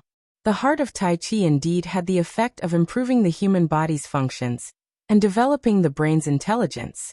With the heart of Tai Chi, Fang Yan was indeed smarter than before. He felt refreshed. Ordinary people would feel more clear-headed when they felt good. This was especially true for martial artists like Fang Yan, whose physical qualities were superior to ordinary people. Fang Yan, who did not have the heart of Taiji, was in the wonton stage. Most people were in the chaos stage. However, with the heart of Taiji, he had reached the realm of enlightenment. Yi Fengsheng's mouth was agape for a long time, and he forgot to close it. He took a few gulps of cold air before he came to his senses. He stared at Fang Yan warily and said, Fang Yan, tell me, what do you want from us this time? Based on his understanding of Fang Yan, he was a fellow who refused to be taken advantage of, be it in words or actions. It would be like cutting a mosquito's leg if you tried to take advantage of him. Today he gave gifts and expressed his gratitude. His attitude was so humble. What bad intentions did he have? Fang Yan looked at Yi Fengsheng helplessly and said, It's almost the new year, so I just wanted to visit the old man and have a chat with Yi Ruru. Pfft, Yi Fengsheng sneered again and said, You still want to chase after my sister? I'll say the same thing, you can't see my sister. No one in the Yi clan will object to you, except for me. Fang Yan looked at Yi Fengsheng and said tenderly, Fengsheng, are we good friends? Yi Fengsheng's hair suddenly stood up. He stared at Fang Yan carefully and said, You used to call me little fatty. Friend. Forget it, I guess. What do you want? I want to talk to your family. Can you help me tell them? It's useless. No one wants to object. If you wanted to see them, you would have seen them already. Why did you have to wait here for so long? Then why are you taking me to the warm pavilion? Would I dare to take you to the warm pavilion without the ancestors' permission? Would I still want to live? As a friend, are you going to watch me come here for nothing? Are you not willing to help me with anything? I'm willing to close my eyes for you, Yi Fengsheng said. After saying this joke that he thought was very funny, he noticed that Fang Yan was looking at him with a playful gaze. Yi Fengsheng's heart jumped again and said, Little Fang, don't look at me like that. I feel like you see me as a prey in your cage. You know, I can't help you with anything. Who told me to speak so lightly in the Yi clan? You can obviously help, Fang Yan said. How? I owe you a favor. Fang Yan said. Yi Fengsheng, this big fatso who weighed almost 200 pounds, suddenly jumped up from the rosewood chair and ran out of the hall without looking back. His two fat legs spun in the air, as if he was performing some kind of magical footwork. He was indeed using the Yi clan's colorful fallen leaves, which was also a great footwork technique in the inner Jianghu. It wasn't ranked below the Fang clan's plum blossom steps.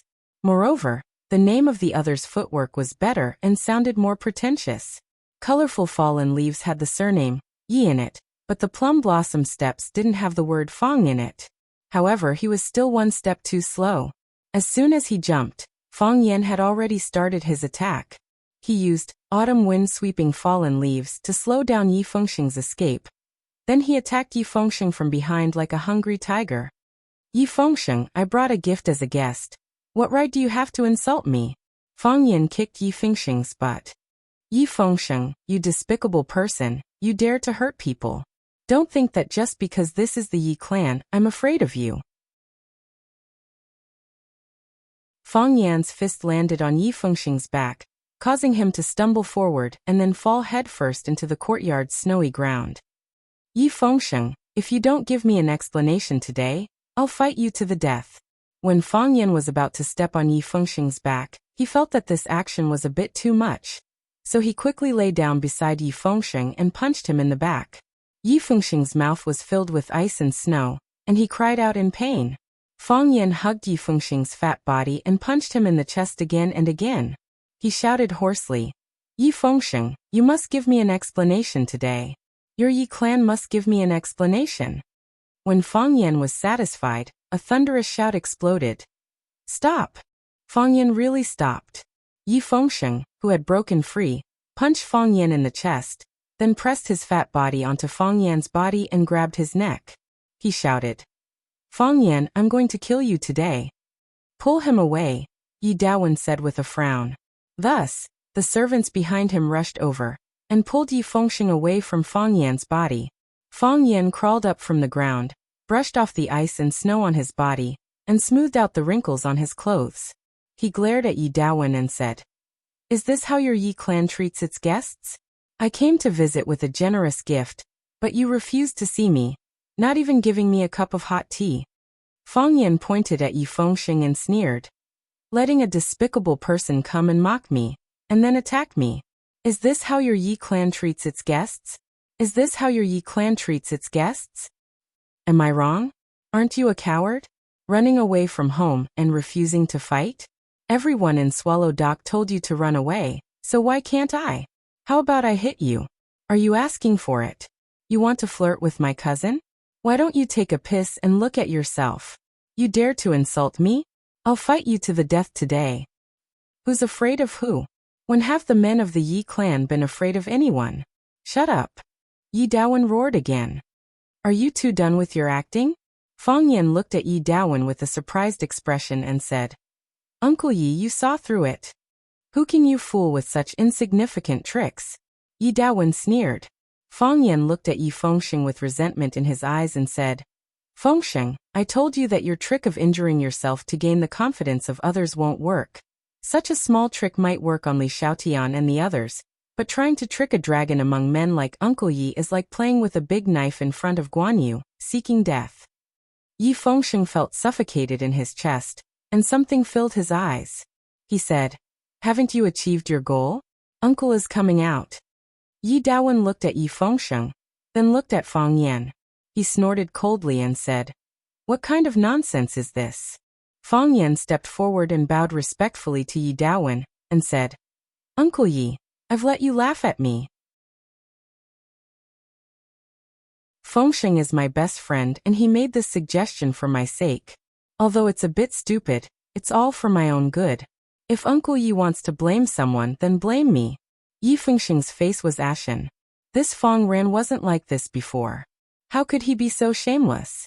His kung fu had improved greatly after this trip, and even his face had become thicker. Yi Dawen's expression became a bit better. He looked at the young man in front of him and said, Fang Yan, you guys forced us to come out with this martial act. Now that I'm out, what do you want to talk to me about? Yi Dawen felt a bit emotional. He was too familiar with this Fang Yan in front of him. There were dozens of children in Swallow Dock who were similar in age to Fang Yan, but Fang Yan was undoubtedly the most special one. And because Fang Yan and his daughter Yi Ro competed in martial arts every year, he understood Fang Yan even more comprehensively. The Fang family's martial arts genius, the leader of Swallow Dock's younger generation, the youngest Dao comprehender in the domain of Tai Chi given time, his achievements would be limitless. However, because of his independence, because of his various shameless and outrageous actions, his character was questioned. You might not like such a young man, but you couldn't ignore him. because his name would always appear in your ears, and his figure would always appear in front of your eyes. It couldn't be erased, and it couldn't be expelled. Yi Dawen asked this question so formally, but Fang Yan didn't know how to answer. After a long silence, he said seriously, "I'm here to find Yi Rou."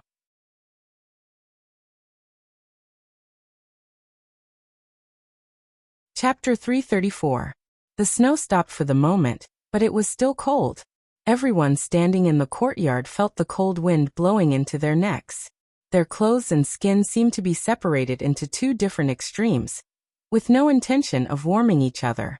Logically speaking, whether it was Yi Dawen, Fang Yan, Yi Fengsheng, or the Yi family's servants, everyone here practiced martial arts and had strong resistance to the cold. There was no reason for them to feel so cold.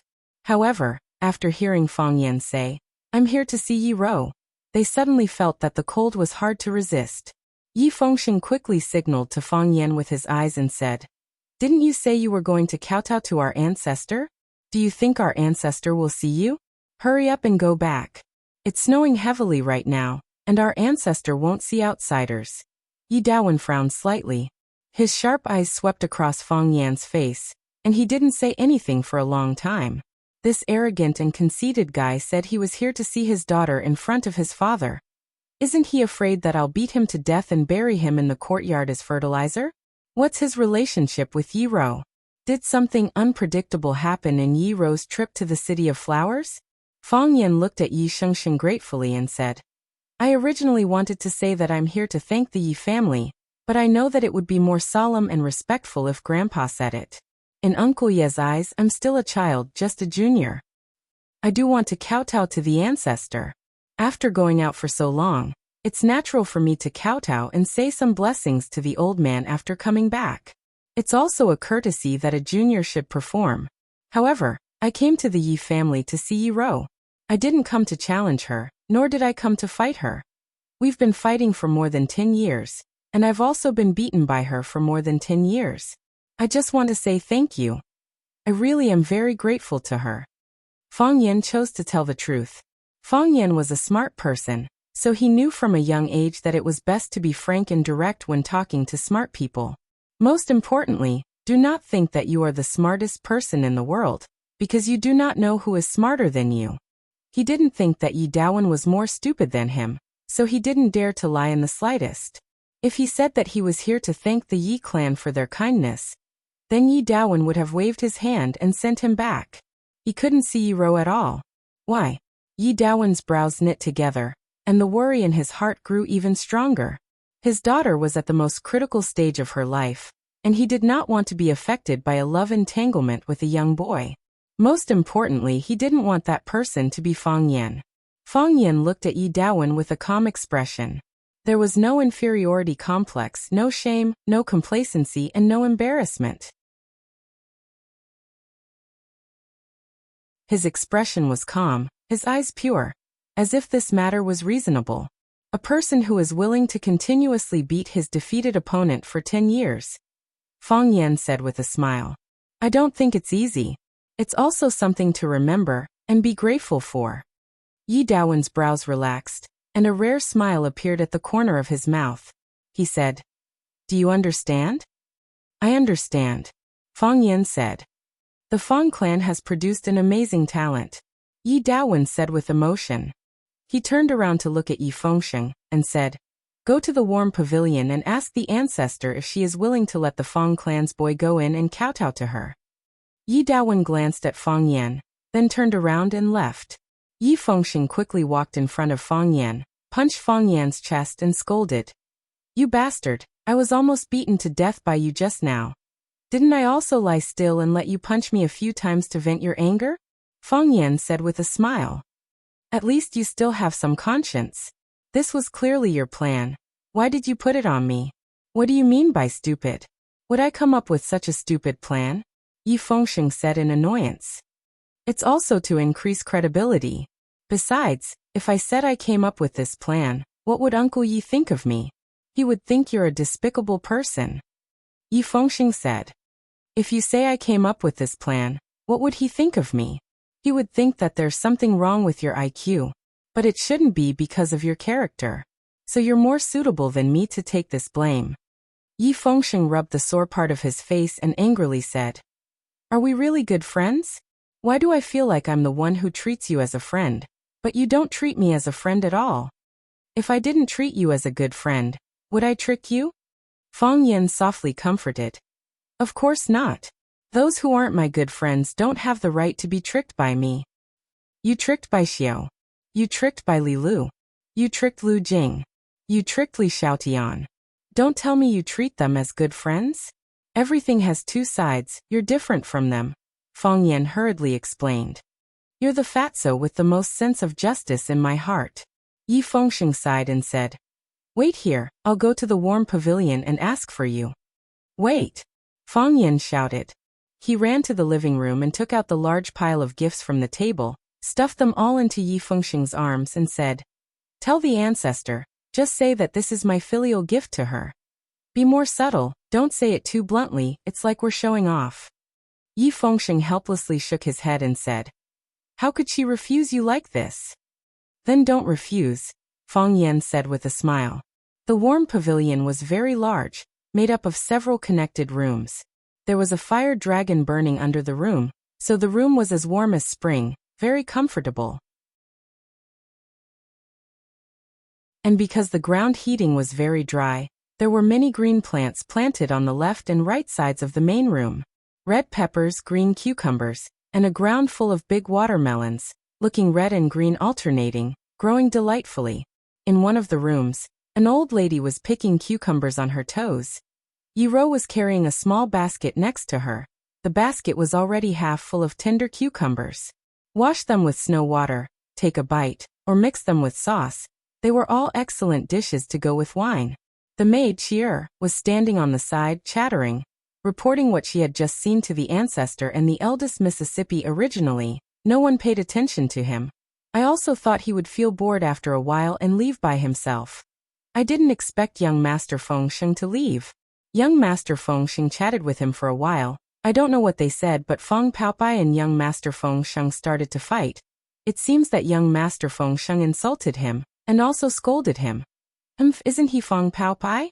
People in Swallow Dock all call him that. Later, the eldest master came out. He asked Sichuan and Yi Ming to separate them, and now he is talking with Feng Paopai. I saw Feng Paopai glanced at me, and then he ran away quickly. The ancestor picked a cucumber with a small flower and put it in the basket, glanced at Yi Ro who was carrying the basket, and said, In order to force his grandson to work hard, Grandpa provoked our Yi family for 10 years. Since you defeated him for the first time, your father and the others were ready to ignore this matter. But you couldn't stand the provocation, so you competed with him for 10 years. In this way, you got yourself a bad reputation of barbarism and violence, but you were still entangled with the Feng family and couldn't get away. When people talked about the Yi family, they would inevitably mention the Feng family. When the Feng family was mentioned, they would inevitably mention our Yi family. The competition between you two every year became an interesting story outside. Because of this, your father and his two brothers were very angry. Why did they entangle with the Feng family for no reason? Yi Ro opened her mouth slightly, but she didn't say anything in the end. She didn't like to explain. The ancestor didn't need her to explain. She quietly carried the basket with an indifferent expression and lowered her eyelids. The white snow outside the window reflected her snow-white cheeks, making her whole body covered with a layer of white light. She was like the white plum tree in the yard, which was still silently blooming in the wind and snow. From a distance, it was a tree of snowflakes, but when you walked closer, you would find that there were one or two countless white flowers blooming on the pitch-black branches. They were as white as the snow, but the snow lost the fragrance of the yard. Whoever planted the crops, who harvested the millet? Whoever planted the seedlings, who picked the melons and fruits? If you had stopped after winning the first competition 10 years ago, there wouldn't have been such a thing later. Since you have been fighting with him for 10 years, it is also fate, and you have to end these things by yourself. The old lady's hair was thin and silver, like the fishing line used for fishing. Her skin was dry without any moisture, but the smile on her face was warm and peaceful. She had lived for 100 years, been exposed to wind and rain for 100 years, and witnessed the changes of the world for 100 years. Her eyes were sharper than everyone else's, and she was more accurate in judging people. Yi Rou still didn't speak. Dong dong dong. Yi Fengsheng trembled as he walked in. Seeing the ancestor who was picking cucumbers, he carried a large pile of gifts and ran over, saying, "Ancestor, Fang Yan went out for a trip, and today he came to visit, saying that he wants to kowtow to you." He used his chin to point at the gifts in his arms and said, "These are all sent by him, saying that they are gifts for the ancestor. Eldest uncle told me to ask the ancestor, do you want him to go into the warm pavilion and kowtow to you?" After saying that, he handed the gifts to Shi'er beside him, and then waited expectantly for the ancestor's reply. The ancestor picked another cucumber and held it in her hand. She used her rough palm to stroke the fine thorns on the cucumber, then turned to look at Yi Rou and said, "Whether to see him or not, it is up to you to decide."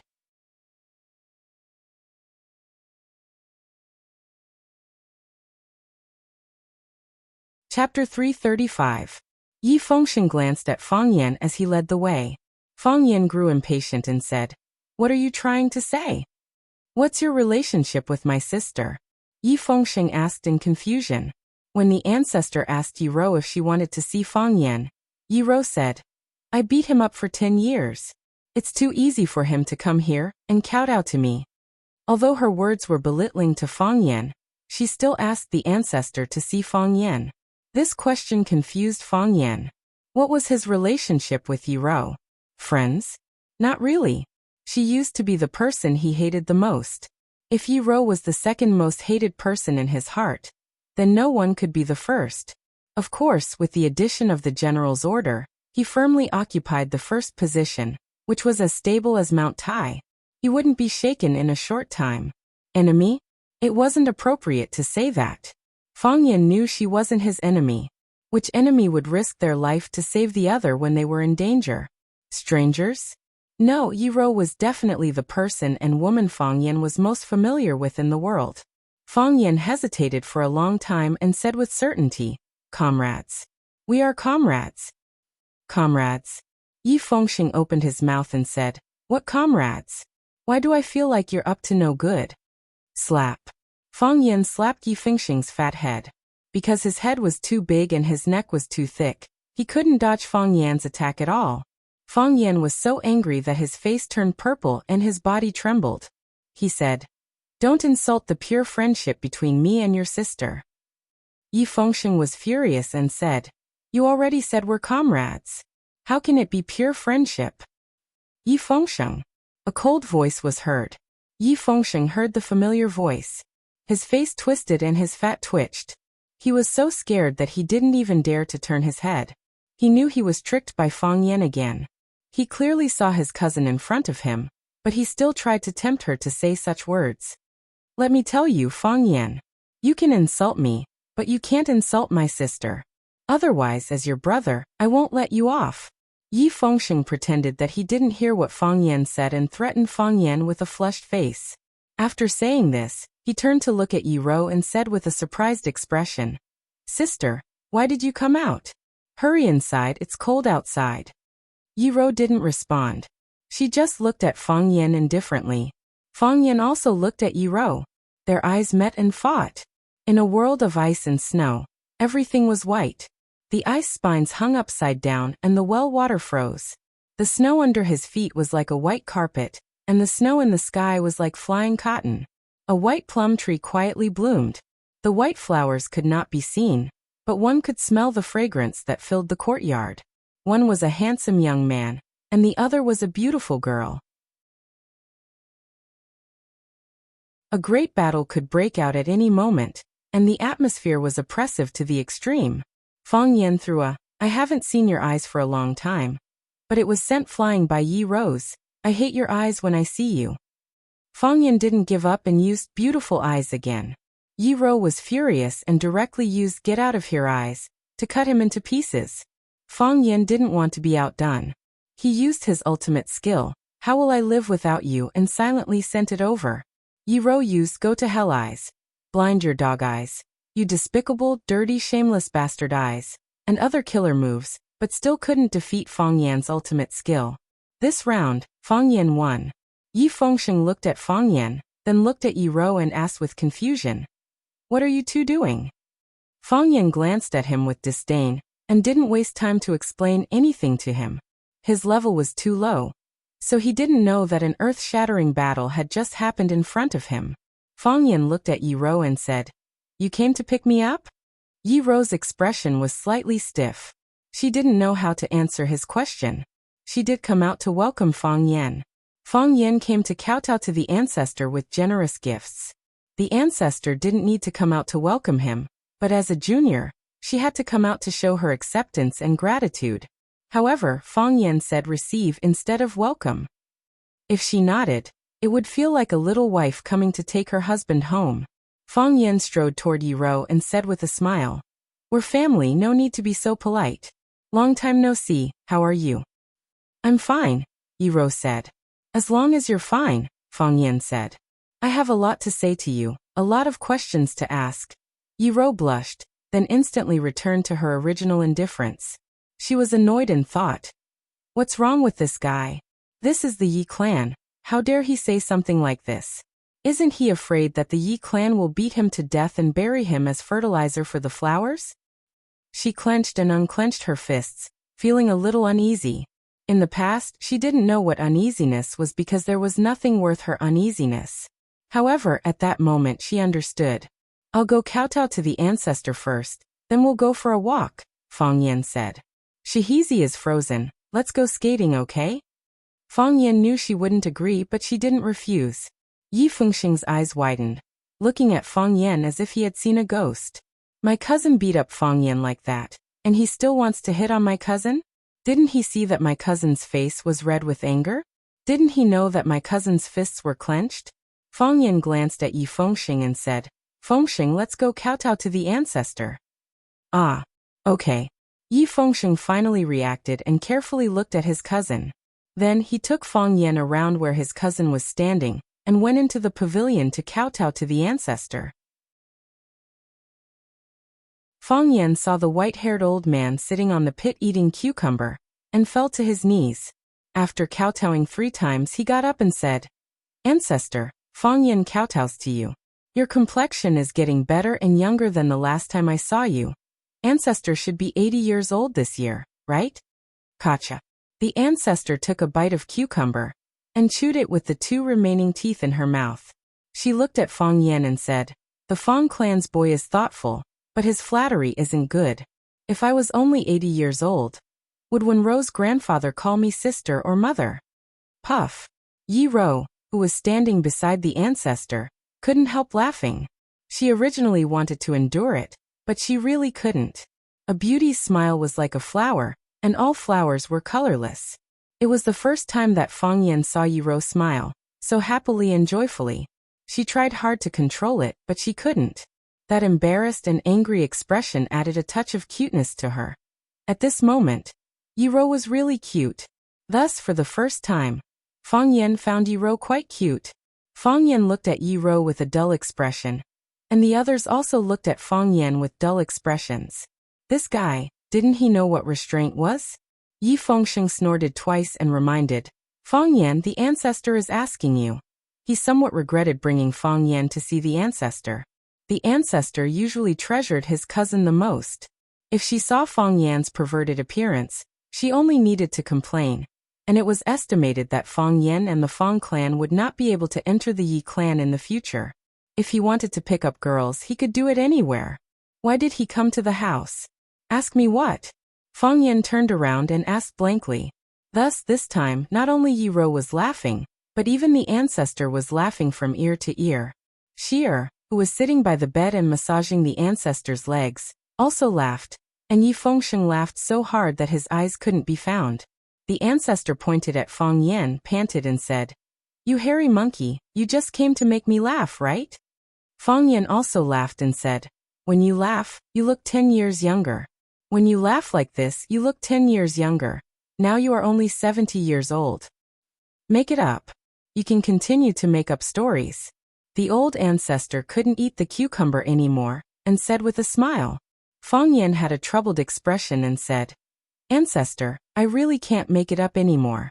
You look like 70 years old. If I make it up again, then I'll be lying to you. The entire room was filled with laughter.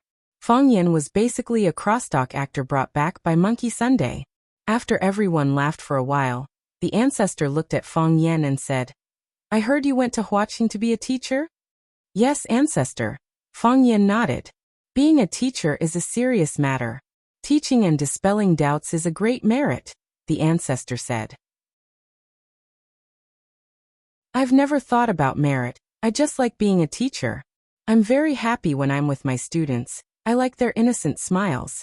When I'm with them I don't have any worries, every day is very fulfilling, Fang Yan said in a very noble manner. The ancestor was stunned for a while, then said, I originally thought of a few words to praise you, but after you said that, I can't even say those words. Alright, you've kowtowed, you've said everything you need to say, go do what you need to do.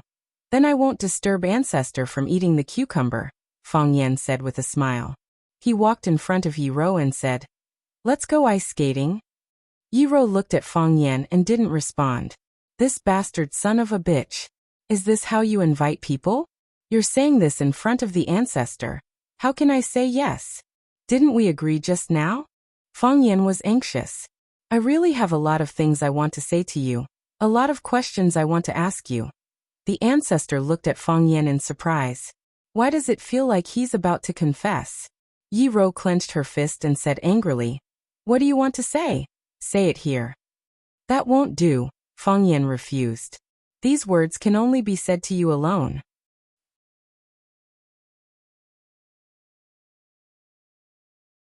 Chapter 336. Shihizi was a river. Fang Yan didn't know why it was called this way. Maybe it was because the name was so common that no one even made up a suitable fairy or ghost story for her. There were many stones in Shihizi, and there were strange stones on both sides of the river. The river was frozen, and the ice was very thick. Several urchins were skating on the river bank. They were playing at an advanced level. Throw a smooth wooden board on the ice, and one person squatted on the board. On each side, a child pulled the child squatting on the board and ran forward. After running for a while, they suddenly flung the child's hand forward, and the wooden board rushed forward with a swoosh sound. In the blink of an eye, it disappeared without a trace. There were also two little girls riding bicycles on the ice. Riding a bicycle was more advanced than skating on a board, and it was more difficult. However, the two children were obviously experts. They dashed left and right and made difficult movements from time to time, laughing proudly like silver bells. Fang Yan and Yi Ro took a stroll by the stone river. The cold wind was biting cold, and the fine snowflakes were fluttering in the air. Their shoes made a crunching sound as they stepped on the snow. Every step they took didn't even reach their knees.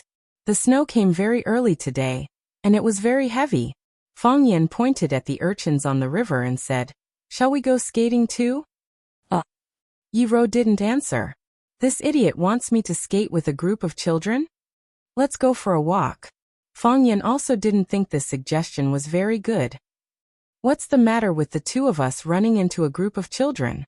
They were all famous people now. Yi Ro was the number one among the young generation in the inner world, and he was tied for the number one with her.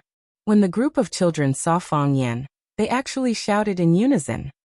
Run Fang, look, it's Run Fang. Run Fang, you're back again. Run Fang, are you going to skate again this time? These children, Fang Yan said with a smile. No. Yi Ro didn't respond. Instead, she looked at those children with interest and smiled, as if it was a very happy thing for them to laugh at Fang Yan. Fang Yan, how dare you be with Sister Roruru? Aren't you afraid that Sister Roruru will hit you again? The little girl on the bicycle stopped her bike and shouted at Fang Yan with one foot on the ground. Fang Yan was infuriated. Even these brats dared to bully him. He bent down and picked up a handful of snow from the ground. Then he squeezed the snow into a snowball and threw it at the little girl with two pigtails. Pa! Fang Yan's aim was excellent. The snowball just fell on the little girl's head. The little girl screamed and cursed. Ran Fang, how dare you hit me? She threw the bike on the ice, then rushed over to grab a snowball and threw it at Fang Yan. When the other children saw that there was a more fun game, they immediately joined in. So a group of children chased after Fang Yan and smashed at him. Fang Yan fought back and ran away with his head in his hands. From time to time, the children's laughter and the screams of someone who was hit by a snowball could be heard. The group of people had a lot of fun. Yi Ro stood in place and didn't join in the fight. She had a gentle and indifferent smile on her face, like a mother watching her children play with each other. Pa! A snowball hit Yi Ro's face. Yi Ro was furious and looked around for the culprit. The little girl with pigtails pointed at Fang Yan, indicating that he was the one who hit her. Yi Ro bent down and picked up a snowball. She aimed at the back of Fang Yan's head and threw it at him. Pa! Fang Yan's head was hit. Fang Yan had been guarding in front and didn't expect a sneak attack from behind. He turned around and saw Yi Ro bending down to pick up a second snowball. He hurriedly shouted, "Yi Ro, how can you sneak attack? You hit me first." Yi Ro threw a snowball at Fang Yan. The children's snowballs were easy to dodge, but Yi Ro's snowballs seemed to have eyes and couldn't be avoided. 2 snowballs hit him in a row and Fang Yan cried out in pain. "When did I hit you? Yi Ro, are you sure you're not mistaken?" Fang Yan shouted as he fought back. Yi Ro really couldn't be sure if it was Fang Yan who hit her. She had been thinking about something.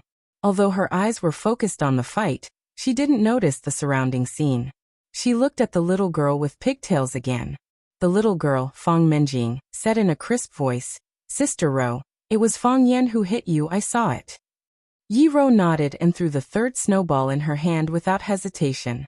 Because of Yi Ro's participation, the children who were at a disadvantage suddenly became the victors. Fang Yan was busy dodging Yi Ro's attacks or fighting back, but the children's snowballs flew toward him. The fight ended. Fang Yan was covered in wounds and became the biggest loser. As he shook the snow off his neck, he shouted at the girl with pigtails, "Fang Menjing, come over here and tell me clearly, who hit Yi Ro?" It's you. Fang Menjing giggled. "Anyway, we all saw it, it was you. You're my cousin," Fang Yan said. Fang Menjing was his aunt's daughter and also his cousin. Because the person his aunt married also had the surname Fang, her surname still followed their surname. "But I can't lie," Fang Menjing said.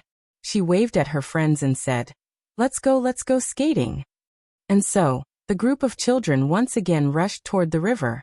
Fang Yan looked helplessly at Yi Ro and said, "It really wasn't me who hit you. They wronged me." "I know," Yi Ro said expressionlessly.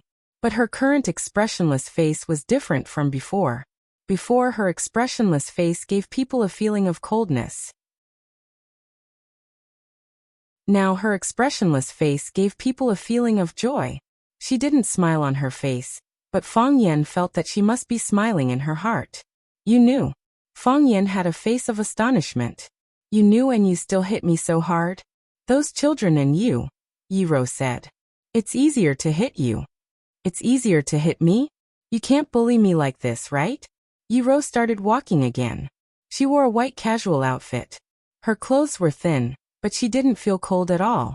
Her short hair flew in the wind and slapped against her face, making her look beautiful and sorrowful. "What do you want to say to me?" Yi Ro asked casually. Fang Yan walked to the side of Yi Ro. "No matter where, a man should always stand to the side of a woman.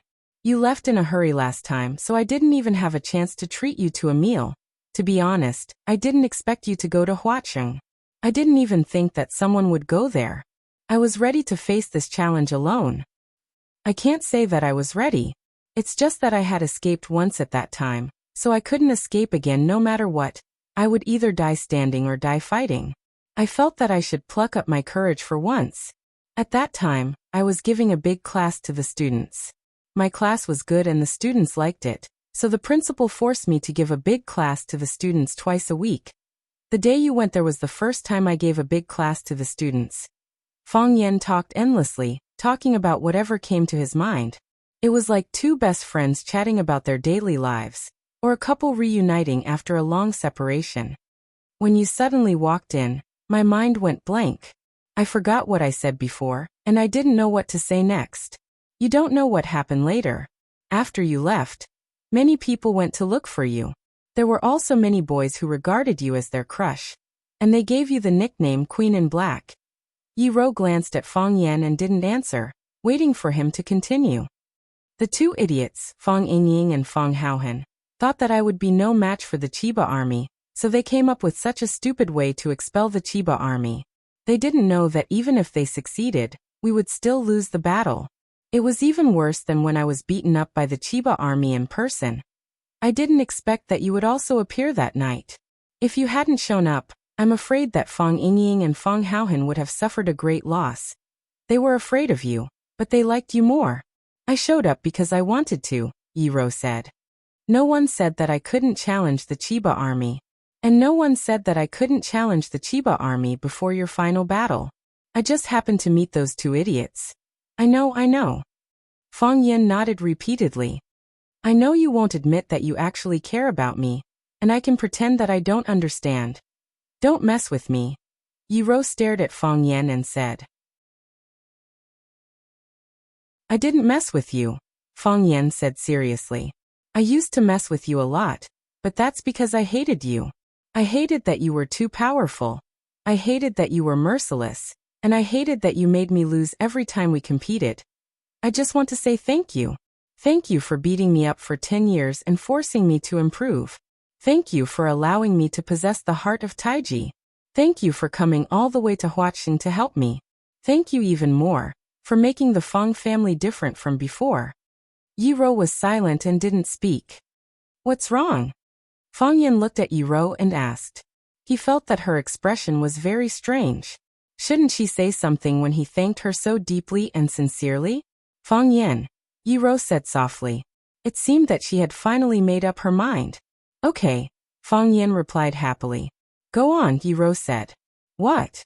I'm not used to you being like this, Yi Rou said.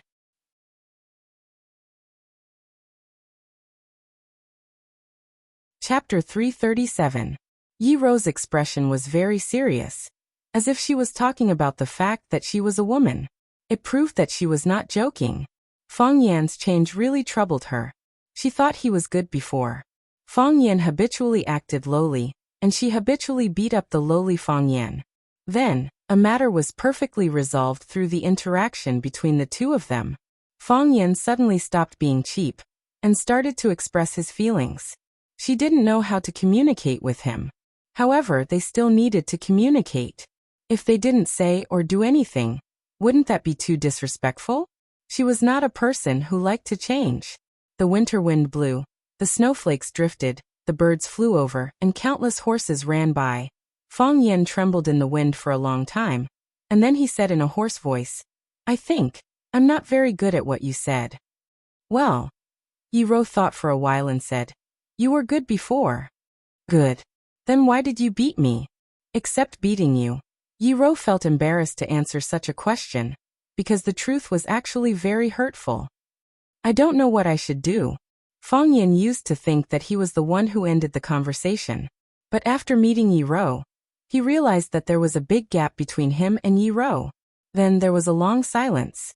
Fang Yan didn't know what to say to Yi Rou, and Yi Rou certainly wouldn't take the initiative to talk to Fang Yan.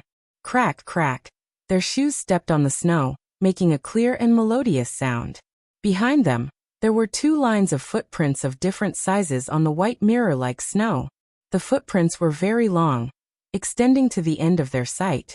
Just when the two of them started counting their steps out of boredom, Fang Yan's nostrils suddenly caught a whiff of a strange fragrance. He sniffed greedily and finally confirmed the source of the smell. Fang Yan looked at Yi Rou and said, I wanted to treat you to a meal, but I never had the chance. How about I treat you to lunch today? Lunch? Yi Rou looked at Fang Yan hesitantly. She wasn't sure if she should follow Fang Yan back to his house for a meal. If she agreed, the meaning would be too much for onlookers to interpret. The people in her family must be going crazy, right? Although she didn't care much about it, it was still not good for the Fang family. Follow me, Fang Yan said with a smile. He wanted to hold Yi Rou's hand, because the male lead in the TV series always liked to hold the female lead's hand and run forward when he wanted to take her somewhere. Why did he have to run? Because when they ran, they could conveniently hold each other's hands. If they were just walking, it would be hard to hide their shameless behavior, right? However, he couldn't stretch his hand out no matter how hard he tried. Should I give you my hand? Yi Rou asked coldly. Ah, of course not, Fang Yan said. He was a little disappointed.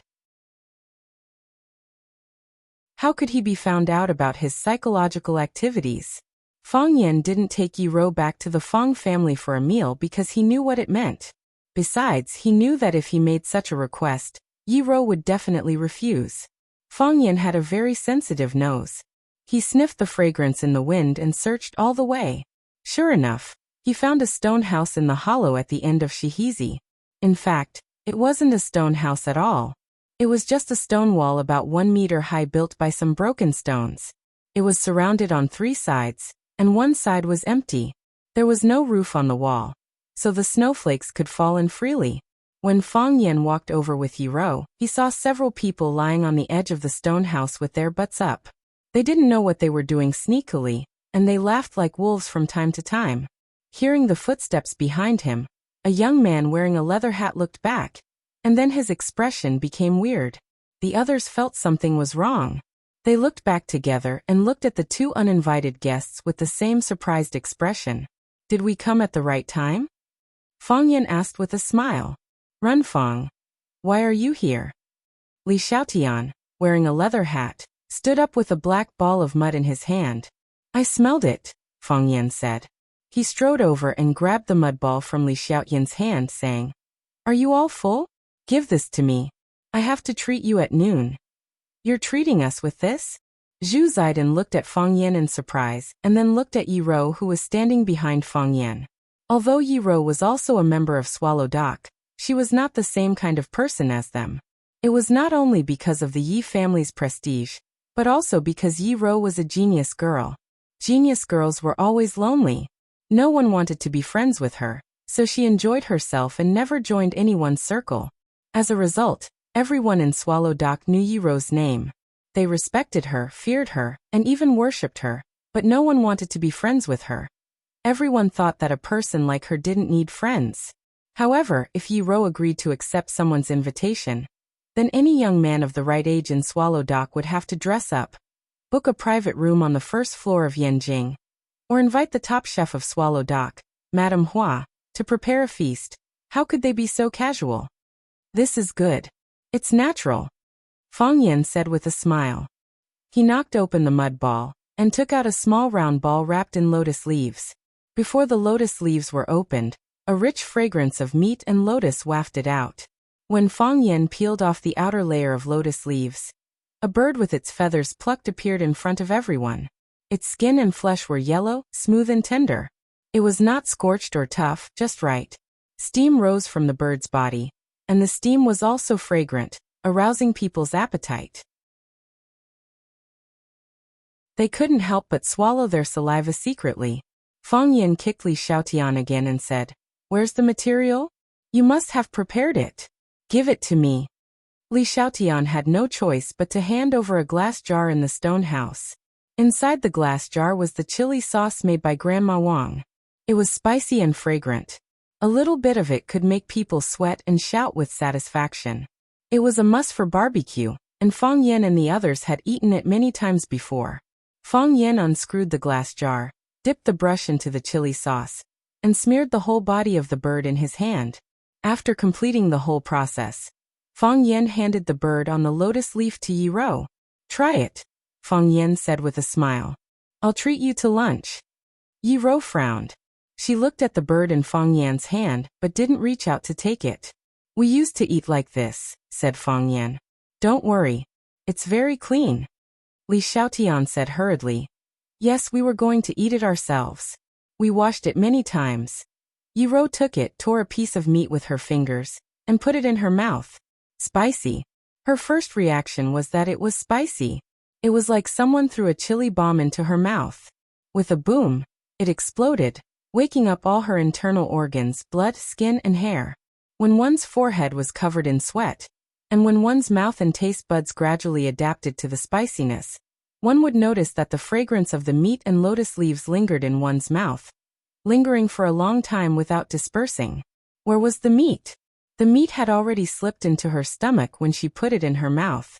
She didn't even have the chance to chew and swallow. The chili sauce was very spicy, and the meat was fragrant and pure. Yi Rou had never eaten something like this before. She even thought it was the most delicious thing she had ever eaten. How do you feel? Fang Yan looked at Yi Rou expectantly.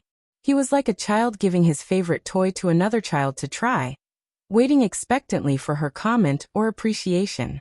That would give him an unparalleled sense of satisfaction. Yi Rou didn't speak. She didn't even wipe the sweat on her forehead. Instead, she tore another piece of meat and put it in her mouth. Therefore, the excitement and enjoyment from just now repeated again. Li Xiaotian also had a rare opportunity to get in touch with the goddess of Swallow Dock. He rummaged in the stone house with his butt up and found a warm bottle of Shadaozi. He wiped the dust off the bottle with his sleeve, unscrewed the cap, and handed it to Yi Rou, saying, "Another bottle of Shadaozi. I wouldn't trade it for a god." Yi Rou loved wine. Not only did she like it, but she also had a great capacity for it. After carefully tasting the taste of the bird in her mouth, she raised the bottle and gulped it down. She drank more than half of the bottle in one gulp. Everyone was stunned. Fang Yan didn't bother to tell them that Yi Rou was fine after drinking a couple of caddies of Shadaozi, when she competed with the old drunkard. Fang Yan looked at Li Xiaotian and said, "Is there any more? Give me a ball." "Any more?" Li Xiaotian turned around and asked. Ruan Jing rummaged in the fire pit for a while and said, "There's only one left. The snow is so heavy that I don't know where the sparrows have gone. I didn't catch many." Fang Yan took the lump of soil, knocked off the soil skillfully, peeled off the lotus leaves, and smeared the chili sauce on it. Then he started to eat it. Spicy, fragrant, a familiar taste. He took the bottle from Yi Rou and said, "Leave some for me." Then he raised his head and poured the rest of the Shadaozi into his mouth. Yi Rou was stunned when she saw him drinking. She was drinking it into her mouth, and he was drinking it into his mouth too. That was to say, they were both drinking it into their mouths. What a coincidence. Yi Rou didn't say anything in the end because it would only make her more embarrassed. After eating the skin and flesh of the bird, she found that the internal organs were still intact, and there were some herbs and spices beside the organs. These guys are really good at eating. Yi Rou also ate the internal organs and greedily licked the minced meat and oil on her fingers. She looked at Fang Yan with sparkling eyes and said, "If you want to treat me, you should at least let me eat my fill, right?"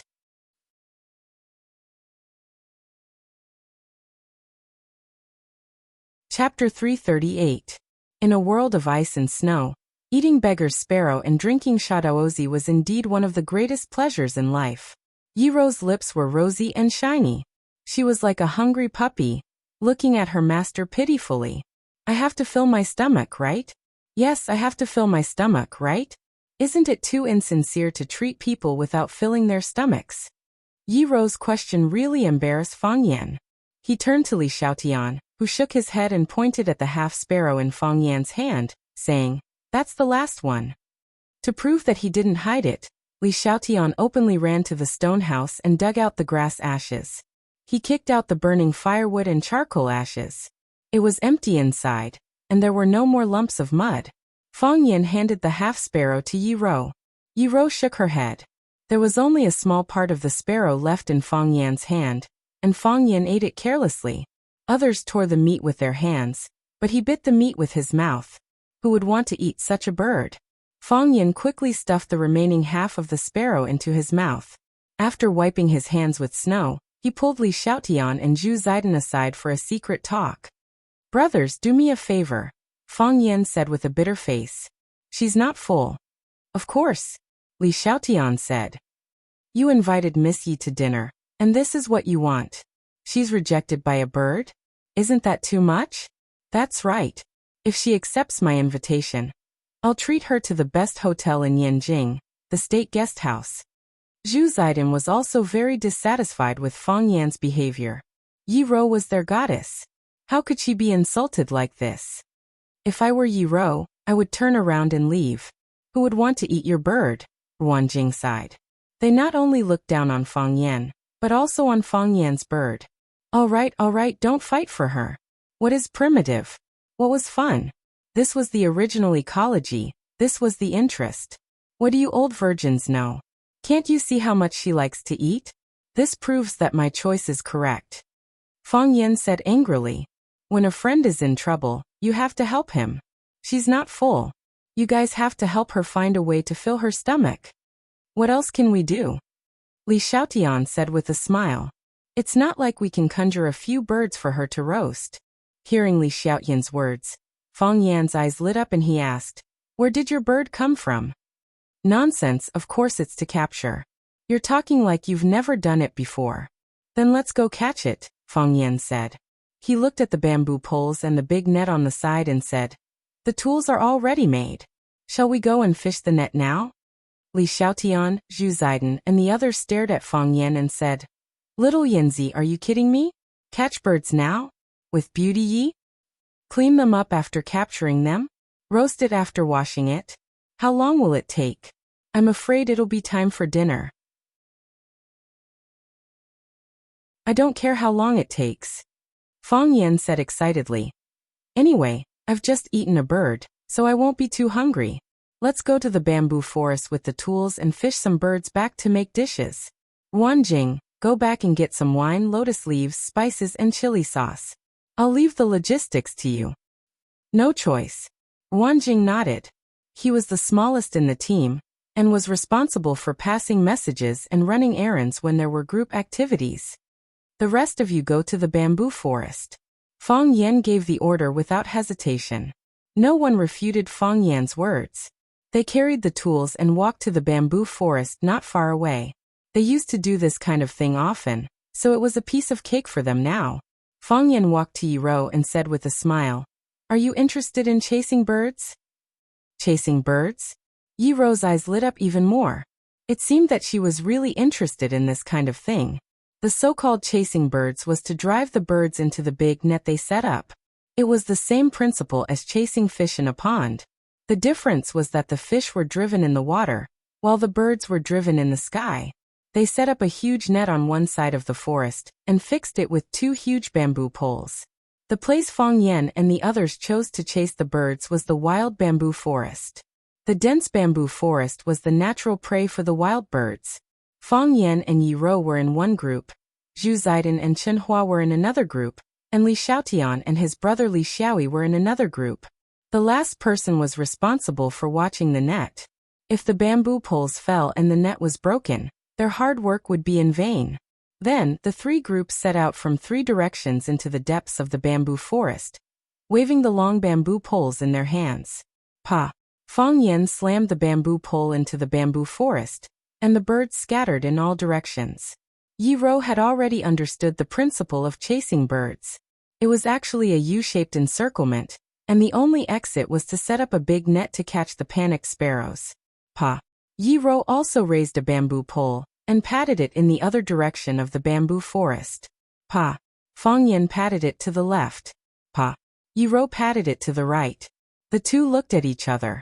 Fang Yan grinned, and Yi Rou's eyes also had a gentle smile. Oh, I'm the king of the mountain. Li Xiaotian's howl came from the east. What king of the mountain is a wolf? I'm the evil tiger coming down from the mountain. Oh, ha ha ha, I'm here too, are you guys scared? Zhu Xiaoyi's howl came from the west. Pa! Yi Rou patted it again and said, They all have lines to say when they enter the forest. Do you have yours? Why would I do such a childish thing? Fang Yan denied it with extreme determination. Those guys are so embarrassing. Aren't they afraid of being laughed at? Really? Yi Rou pursed her lips and chuckled. I think Zhu Ziden and the others will be happy to tell me that. I have one too, Fang Yan said with a sad face. But it's more high-end than theirs. It's not as idiotic as their animal names. Is that so? What's your line? Pa! Fang Yan patted it with his pole and shouted. Autobots, start the engines, transform, let's go. Boom boom boom. Yi Rou laughed and fell to the ground.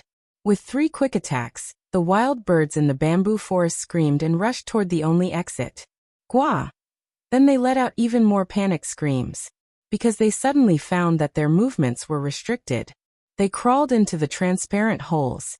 Their heads went out, but their wings couldn't break through the grid. The harder they struggled, the stiffer their bodies became. Some of them strangled themselves to death. Today's luck was pretty good. This net was quite rewarding. With Fang Yan's eyes, there were hundreds of birds in the net. If they cleaned up all of them, they could probably eat for a few days. A group of people stood under the net, admiring the fruits of their labor. Zhu Zaidan and Li Xiaotian were ecstatic, saying, "We're so lucky this net. We only caught a few dozen birds on the previous attempt."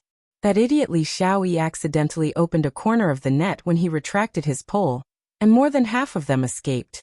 Otherwise, that net would have been enough for us to eat. This net is enough for us to eat for a few days, until Chinese New Year's Eve. Li Xiaotian laughed. "Brothers, let's get to work." Chirp, chirp, chirp. The sparrows couldn't do anything else and could only call out urgently. Quack, quack, quack. The cries of the colorful forest birds were also getting more and more miserable. Some of the birds managed to escape, only to find that their parents were trapped in the net. They circled around their mothers and screamed, unwilling to fly away by themselves. "Brothers, retract the net," Li Xiaotian waved his hand and shouted, then ran towards the pole. These birds gathered together with great momentum. If they didn't put down the pole and retract the net in time, they might have gotten a chance to escape. Yiro looked at the birds circling around the net, unwilling to leave, with a hint of pity in her eyes. She cultivated her body, her mind, and her Tao. In her eyes, all joy could be magnified infinitely, and all sorrow could also be magnified infinitely. Every cry of these young birds tore a deep hole in her heart. She felt pain. "Fang Yan!"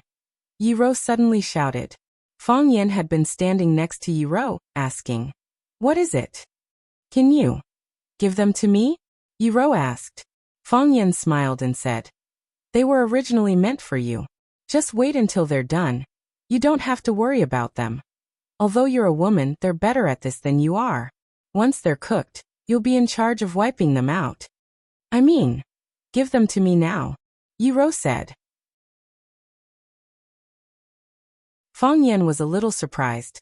Since he knew Yiro when he was very young, this proud woman had never asked him for anything. Of course, she didn't ask anyone for anything either. But Fang Yan often asked her for something, such as when Yiro pressed him to the ground with the dragon spine lock. He would ask Yiro to be lenient. Fang Yan's expression also became serious, saying, "Okay, I can give them to you now. You can do whatever you want with them." The pole was still put down, and the net was retracted. Unfortunately, all of the wild birds had been released. Looking at the birds circling in the sky or flying away, Yiro's face bloomed with a happy smile. She raised her slender and delicate neck. Her soft short hair automatically slanted to the back. Her eyebrows were beautiful and her facial features were delicate and flawless. She was as beautiful as the ice spirit in this snow mountain. She waved her hand and said, "Goodbye." "Goodbye." Zhu Zaidan waved her arms and yelled, "Goodbye." Li Xiaotian yelled with his teeth clenched. Although he said goodbye, he showed a ferocious look that said, "Don't run away, let me bite you if you have the guts." "Goodbye." Fang Yan looked at Yiro's beautiful side profile, and said quietly in his heart. The violent Yiro in his heart was gone.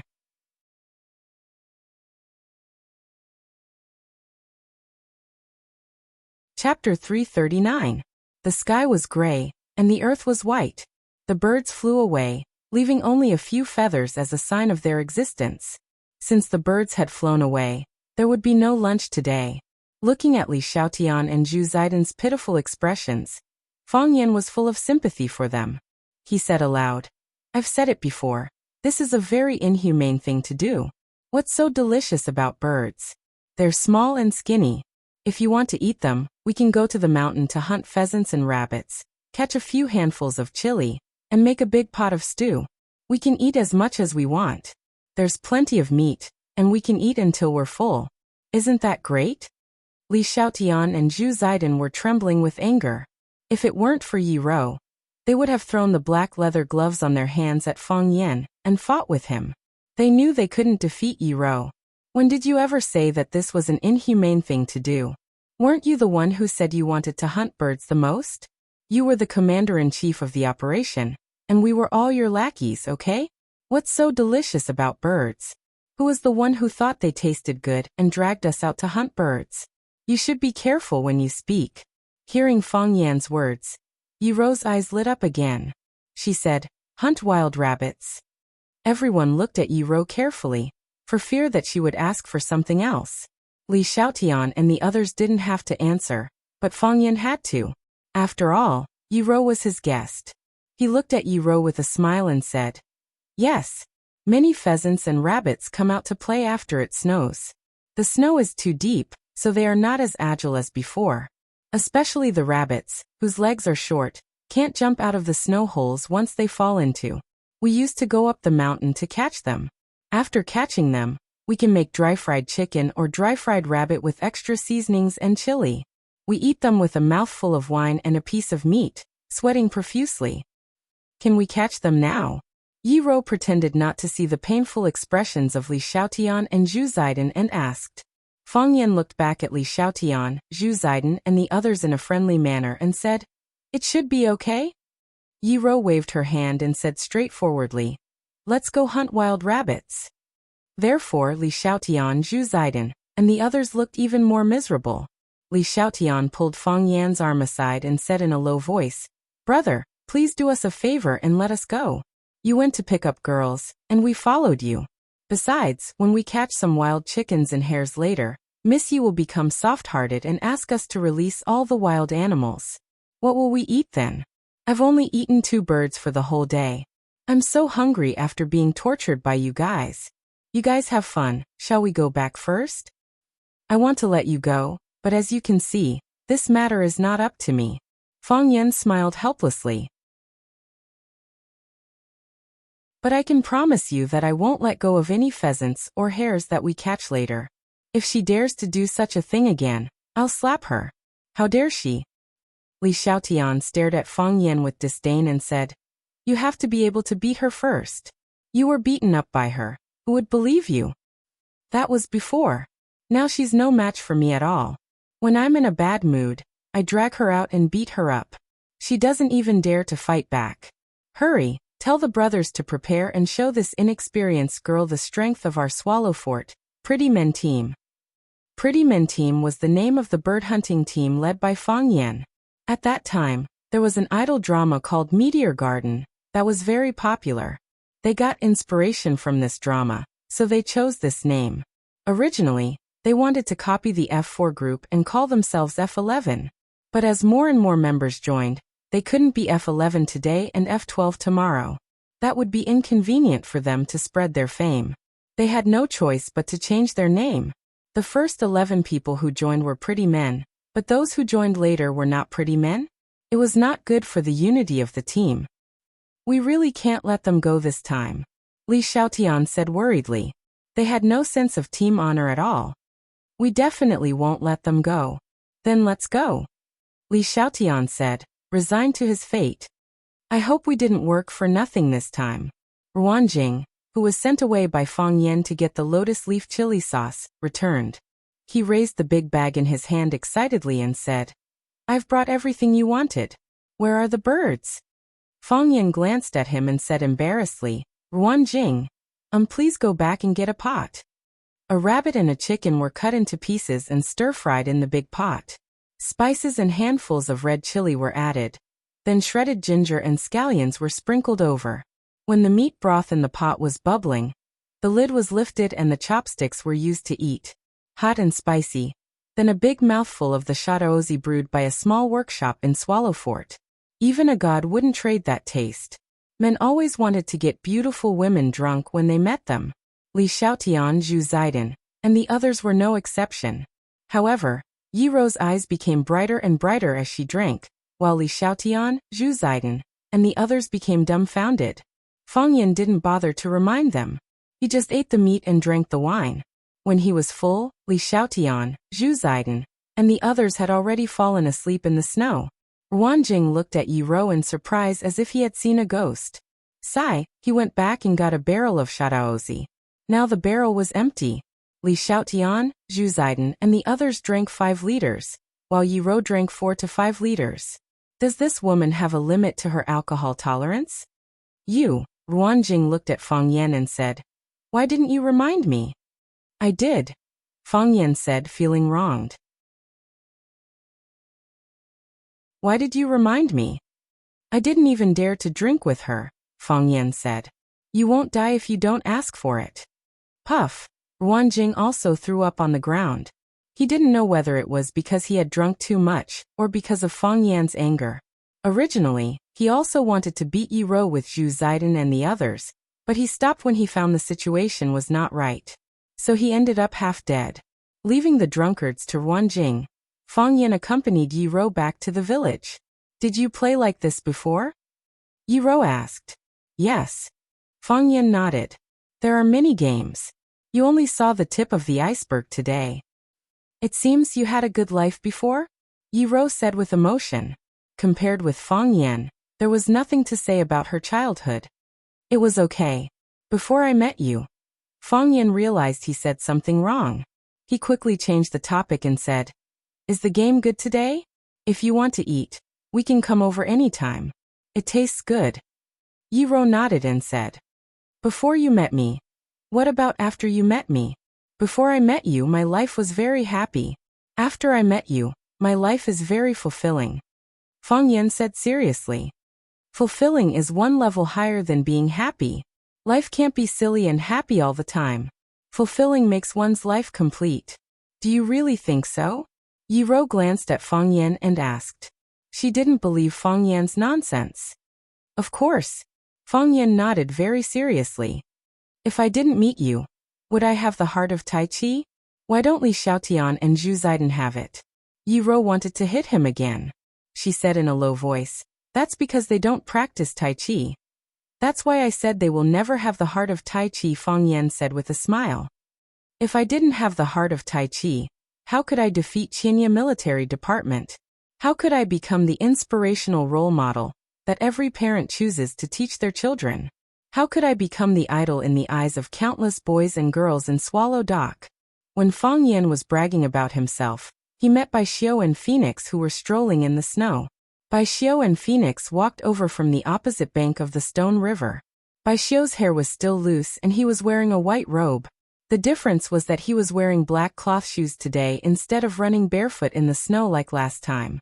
Phoenix was wearing a purple windbreaker, high-heeled leather boots, and a plush hat on her head. She looked arrogant and charming. It seemed that she had dressed up carefully. It was unknown what Bai Xiao said, but the Phoenix giggled and looked very happy. When their eyes met, the four of them stopped. Phoenix looked at Fang Yan, while Bai Xiao looked at Yi Rou thoughtfully. Are you guys dating? Phoenix asked Fang Yan. Yes. Fang Yan said. He didn't dare to say yes and didn't want to say no, so he could only use this kind of rhetorical question. After all, he couldn't act like a loser in front of his first love. Phoenix looked Fang Yan up and down, then looked at Yi Rou and said with a smile, I guess not. Why not? No reason, Phoenix said. It doesn't feel like you guys are a couple. Haha, Fang Yan sneered. He put his hand around Yi Rou's waist and said, Do I need to prove anything to you? In the TV series that Fang Yan watched, this kind of plot often appeared. In order to get revenge on her ex-boyfriend, the female lead would bring a man who was better or more affectionate than her ex-boyfriend to a party. At the party, the ex-boyfriend would snort at the female lead's behavior and say, Don't use such a cheap trick to deceive me, I won't fall for it.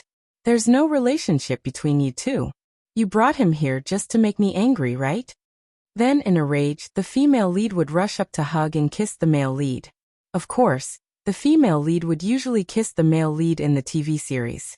Fang Yan felt that he was the female lead, who accidentally met his first love. So he wanted to use another woman to prove that even if you don't want me, there's someone else who wants me. And now, the person who wants me is better, prettier, and more violent than you. Do I need to prove anything to you? Fang Yan said.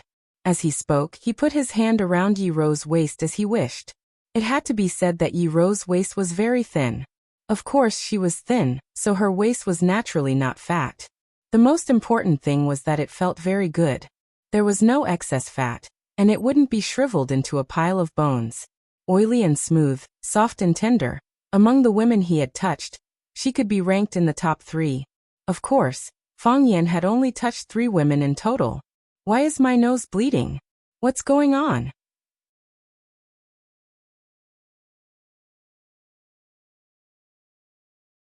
Chapter 340. A smear of bright red sprayed out. It was so unique and dazzling in the snow. When Fang Yan saw that his nose was bleeding, his body also flew up. He flew backward in the air. Only then did he realize that he had been hit. Bang! His body fell heavily onto the ground, creating a V-shaped pit on the flat snowy ground. The snowflakes splashed and then returned to the snowy plain.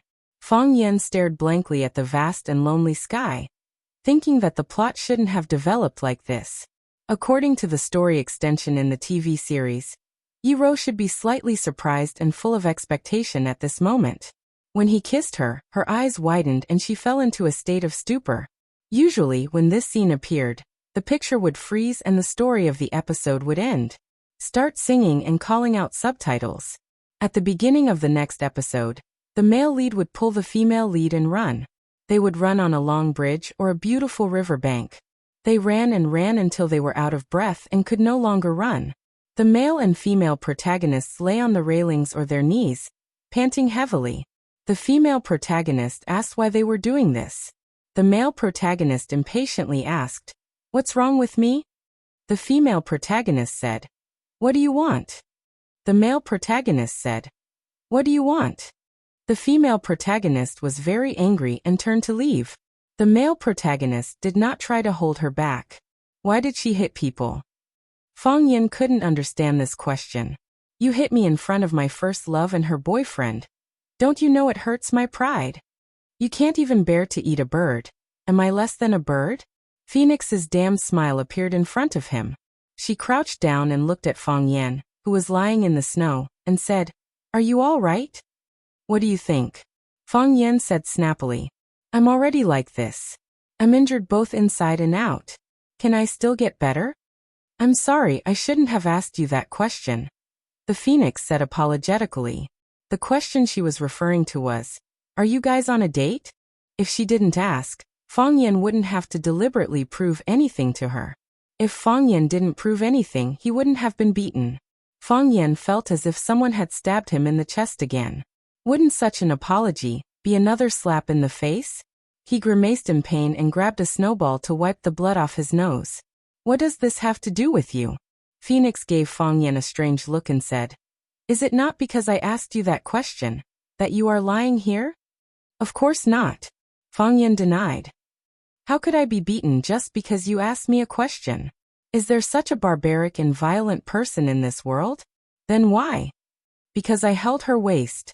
Aren't you a couple?" "It has nothing to do with whether we are a couple or not. It's just because I held her waist," Fang Yan said stubbornly.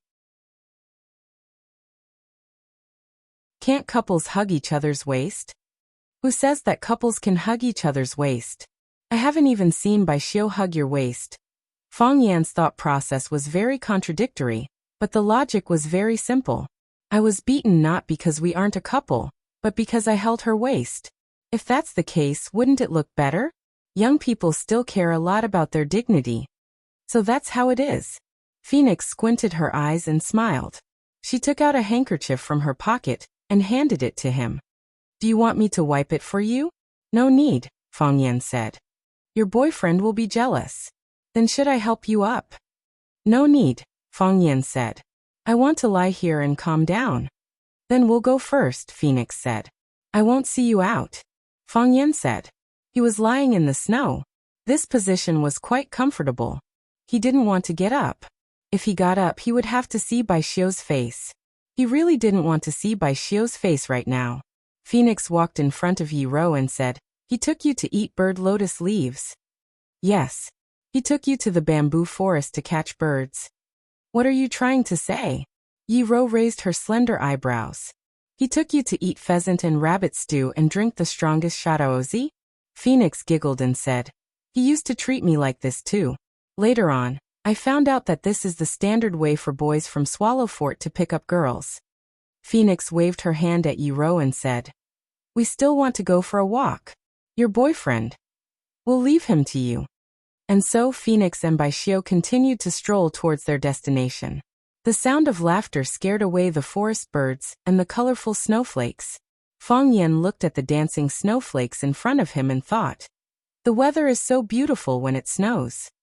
Ka ka ka, Yiro walked in front of Fang Yan. She stood on a high place and looked down at Fang Yan, who was lying on the ground. She's right. Fang Yan took the initiative and told the truth. Eating bird lotus leaves, catching sparrows in a net, making pheasant and rabbit stew, and drinking the strongest shadaozi. Fishing by cutting ice, bathing in hot springs, ambushing from 10 sides, and flying kites. These are the standard ways for boys from Swallow Fort to pick up girls. When Li Xiaotian was in college, he brought his girlfriend back. We played these games with him. Ruan Jing used these games to bring back several girlfriends. I've also brought Phoenix to experience it. Swallow Fort belongs to Yanjing, but it's far away from the bustling capital. We don't have an arcade to play games or a cinema to watch movies. We don't have a KTV to sing in or a bar to dance in. We only have these little games that we created, which we think are the best. When you like someone, you want to bring what you think is the best to her. Li Xiaotian was like that, so he brought his girlfriend to Swallow Fort. Later, they broke up, and Li Xiaotian took us to the place where he kissed his girlfriend for the first time and drank for the whole afternoon. Although Ruan Jing looks ordinary, he's the Casanova among us. All the skills we know about chasing girls were taught by him. He knows what girls like, and he also knows what kind of feeling girls like, so he can bring back one girl after another that he likes. The girls in the city often go to bars, KTV, arcade, and cinema, so it's quite refreshing to experience the farm culture of Swallow Fort occasionally. Your brother Yi Fengxing is also a member of our team. He has always liked Bailey Lu's little sister, Bailey Lianxin, and has also tried to use these games to win the girl's heart. We don't know why, but he hasn't succeeded. Maybe because he's too fat.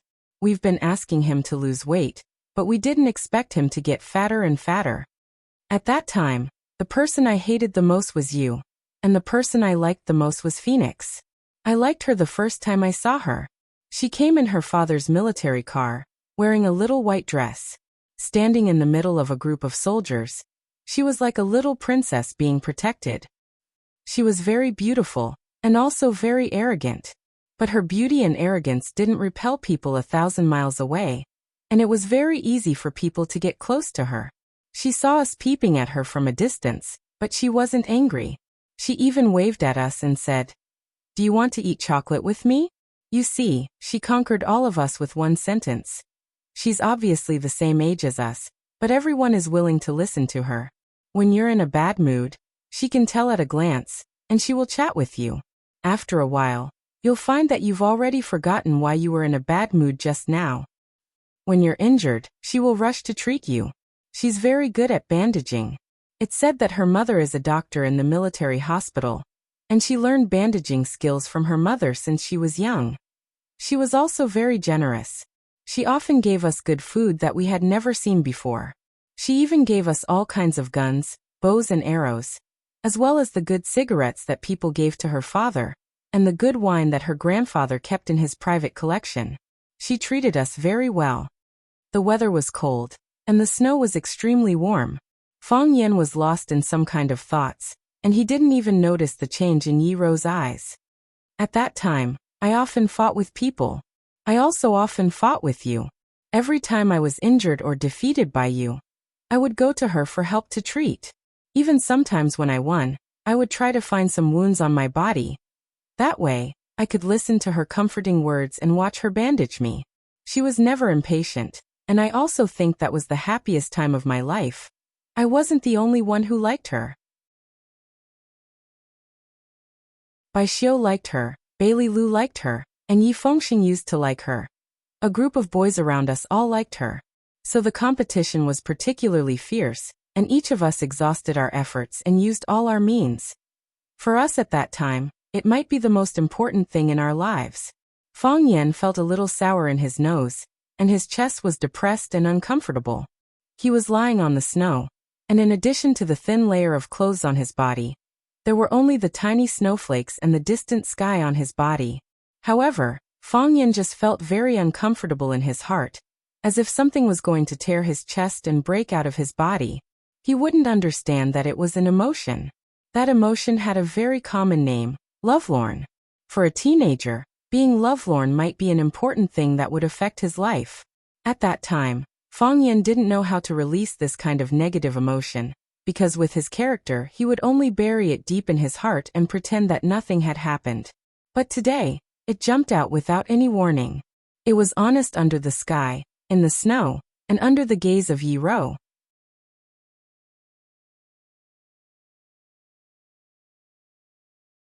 Chapter 341. He always talked about the things he was afraid of in a joking tone, and always did the things he cared about in a free and easy manner. However, that was just a thin and fragile disguise. It was like the sugar coating on the outside of a pill. The sugar coating melted in the mouth, and then there was the deep bitterness that made people's hair stand on end and tremble, as if the bitterness had reached the depths of the soul. Everyone thought that Fang Yen was a happy person, and Yi Ro was no exception. In Yi Ro's eyes, her opponent of many years was playful, funny, persistent, patient, despicable, diligent, shameless, unwilling to suffer losses, and desperate to take advantage of others. Fang Yen was the most peculiar and elusive person she had ever met. If he had the impulse to write books such as On 32 Ways of Being Cheap, cheap is a life attitude. Fang Yan's view of cheap. Do you want to be a cheap person? Do you want to be a cheap person? Books like Wuxia's Self-Cultivation of the Cheap God would definitely sell well, and lead to a trend. Sometimes Yi Ro even thought that Fang Yixing, a gentle and old-fashioned bookworm, and Lu Wan, a well-educated and well-mannered hostess, how could they have such an unusual child? However, today, Fang Yen had subverted all Yi Ro's understanding of him. Proud, pure, playful, sensitive, and childishness. He lay motionless in the snow, his eyes sorrowful as he looked at the empty sky. Filled with emotion, he narrated the process of him and the phoenix getting to know each other. Even though the years were ruthless, she could still hear the unwillingness hidden in his words. Every teenager thought he was the best teenager. Why did she choose someone else instead of him? Every teenager thought he was the most trustworthy teenager. Why did she fall in love with someone else but give up him? Yi Ro's little face slightly twisted and her eyebrows wrinkled, as if her mood also became sad. She wanted to say something, but she didn't say anything in the end. Fang Yen was lying down, and she was standing up. She looked down at the changes in his emotions and the faint red light in the corner of his eyes. I just want to treat you to a meal, Fang Yen said. It was the most sumptuous way I thought I could think of. I didn't think so much. I never thought that because I invited Phoenix and Li Xiaoyin's girlfriends, I wouldn't be able to bring you here. If that's the reason you want to beat me up, let's begin. What is fishing through ice? Yi Ro asked. Asking this question made her feel relaxed, and even the annoyance between her eyebrows was relieved. These questions were really suffocating her. What? Fang Yen widened his eyes and stared at Yi Ro. He felt that he couldn't keep up with Yi Ro's thoughts. It was too exciting. And the ambush from all sides, what's that? Bathing in a hot spring, flying a kite. Are these more fun than catching birds in the bamboo forest? Yi Ro continued to ask. Yi Ro was very dissatisfied with Fang Yan's silence. She said, "Can't you bring people to play these games? If you don't want to say it, Yi Fengxing should know, right?"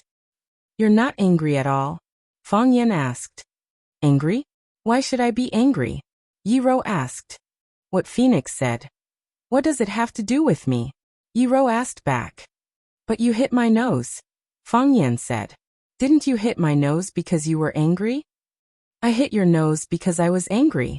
Yi Ro raised her slender eyebrows out of habit again, and explained very seriously, "Your nose is bleeding and my anger is gone." "What happened after that? What happened after that?" Fang Yan couldn't help grinning.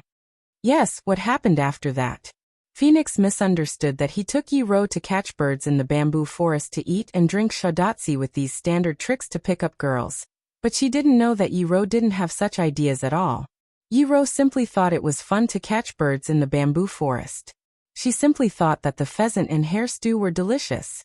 She just thought that shodatsi was delicious. Shodatsi, which had been frozen for a while, was even better. The liquid was cold, but the alcohol's clarity made people's bodies burn. The feeling of ice and fire kept hitting the mouth and stomach buds, as well as every inch of muscles and skin, giving people a feeling of madness and tearing that they had never experienced before. That was all. What did it have to do with love between men and women? How could such a proud woman like Yi Rou fall in love with a man like him? As she said, she was angry because Fang Yan touched her waist. She punched Fang Yan. And when she saw Fang Yan's nose was bleeding, her anger disappeared. Just like before, when Fang Yan offended her and she hit Fang Yan. This punch was no different from the punch before. Just because Fang Yan did something wrong, this was Fang Yan's punishment. As for the words spoken by the phoenix wanted to incite a conflict and emotional rift between the two of them. This was truly a huge joke. Without feelings, how could there be conflict? No love. Where was the crack? Phoenix spent a lot of effort, only to do such a useless thing. It was really ridiculous. Fang Yan laughed loudly, and his mouth was full of laughter. Wind poured in, snow fell, and an emotion more sorrowful than heartbreak also drilled in. They don't love me. Fang Yan climbed out of the snow, patted the snow off his body, and said, ambush on all sides is also a kind of food. Big fish and tofu are stewed in the pot. And then there are pot stickers on the edge of the pot. Generally, one pot can stick 8 pot stickers, so it looks like an ambush on all sides. 8 pieces of dough lying there. If not called ambush on all sides, what else can it be called? Kite in the sky is more fun. Make a big kite, tie it to the kite, and jump down from the back of the mountain. This game is more dangerous, and only the children of our swallow dock can play it. Children from other places can't learn it at all. If they jump down, they will probably die. The most fun is to soak wine in the hot spring. You lie in the hot spring in the middle of the snow, and soak the plum wine in the spring. When you want to drink it, you will find that the temperature of the plum wine is just right. And I heard that this way of drinking is very nutritious. Fang Yan took Yi Rou out from the Yi family, so he naturally had the responsibility to send her back. They talked and laughed as they walked to the Yi family's mansion. Most of the time, it was Fang Yan who talked and explained the various games he mentioned. Yi Rou listened quietly, and from time to time, she asked a very technical question. When they passed by the Pebble River, the children who were skating on the river had disappeared. It seemed that they were tired of this game, and went to find a new world that belonged to them. There were simply too many fun things to do in the snowy lands of the north. Yi Fengxing just came out of the courtyard and saw Fang Yan and Yi Rou, who were talking and laughing. His face was full of shock. He secretly gave a thumbs up to Fang Yan, then looked at Yi Rou and said in an ingratiating manner, "Sis, I heard that you went to hunt birds today?" Yi Rou glanced at Yi Fengxing and said, "How did you know?" "Hey, how could I not know about the activities of our Pretty Boys team? No matter what, I'm the spokesperson of the Pretty Boys team. Ruanjing called me and said that you drank them all by yourself, and also scolded me for not telling them in advance. See, I was just about to go over and teach them a lesson. My sister is giving them face by drinking with them. What else can they be dissatisfied with?" Yi Fengxing looked at Yi Rou, then looked at Fang Yan and said, "That. Is it time for the farewell scene? This is the highlight. You guys chat, I'm leaving first." After saying that, he twisted his plump butt and rushed into the snowstorm. After the day's activities ended, it was necessary to make a conclusion. Originally, Fang Yan had already thought of the farewell words, and there was even a hug scene. However, the bastard Yi Fengxing exposed them on the spot, so both of them were a little embarrassed. Fang Yan wanted to say something but stopped. After hesitating for a while he said, "Let's go back." Yi Rou glanced at Fang Yan and said, "Thank you." She turned around and left, neat and tidy. Fang Yan stood at the Yi family's gate for a while.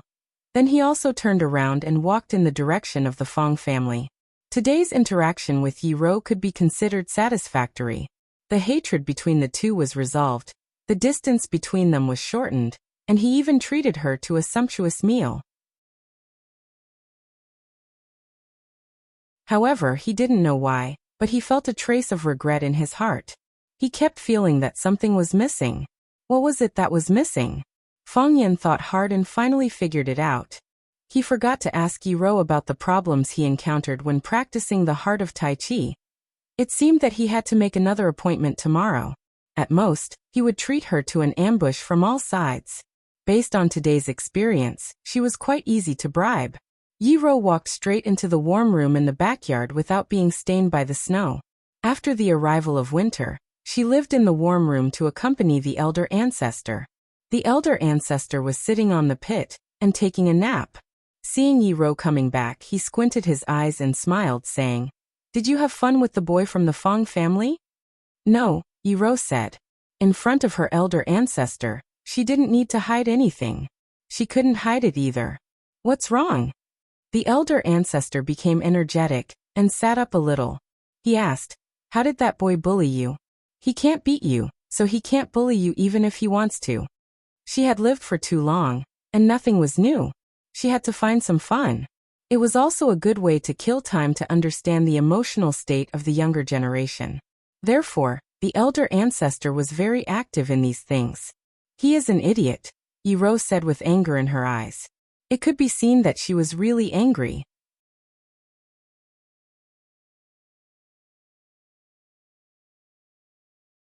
Chapter 342. Old Ancestor also knew that Yi-ro was really angry. Because when she was angry, and when she was not angry, she was not angry. She disliked disguise and hiding the most, so she didn't need to do this kind of boring thing. Seeing that Yi-ro was angry, Old Ancestor felt it was more interesting. She patted the place next to her and said, "Come on, tell me why that guy is an idiot." Yi-ro hesitated and didn't know whether she should tell the reason why she was angry. Old Ancestor was a little unhappy and said, "You have no conscience. How do I usually treat you? Why do you treat me like this? Can't you even listen to my words?" Yi-ro had to sit next to Old Ancestor and told some of the things she and Fong Yan experienced when they went out. Old Ancestor laughed and said, "This guy is really an idiot. It's appropriate to call him an idiot. What a stupid thing he did. He looks smart, but why doesn't he understand women's mind at all?" Old Ancestor also thought that Fong Yan was quite an idiot. Phoenix questioned the relationship between Fong Yan and Yi-ro. Why did he rush to prove it to her? "You hugged Yi-ro and said that she was your girlfriend. What did you think of her? What did you think Yi-ro was?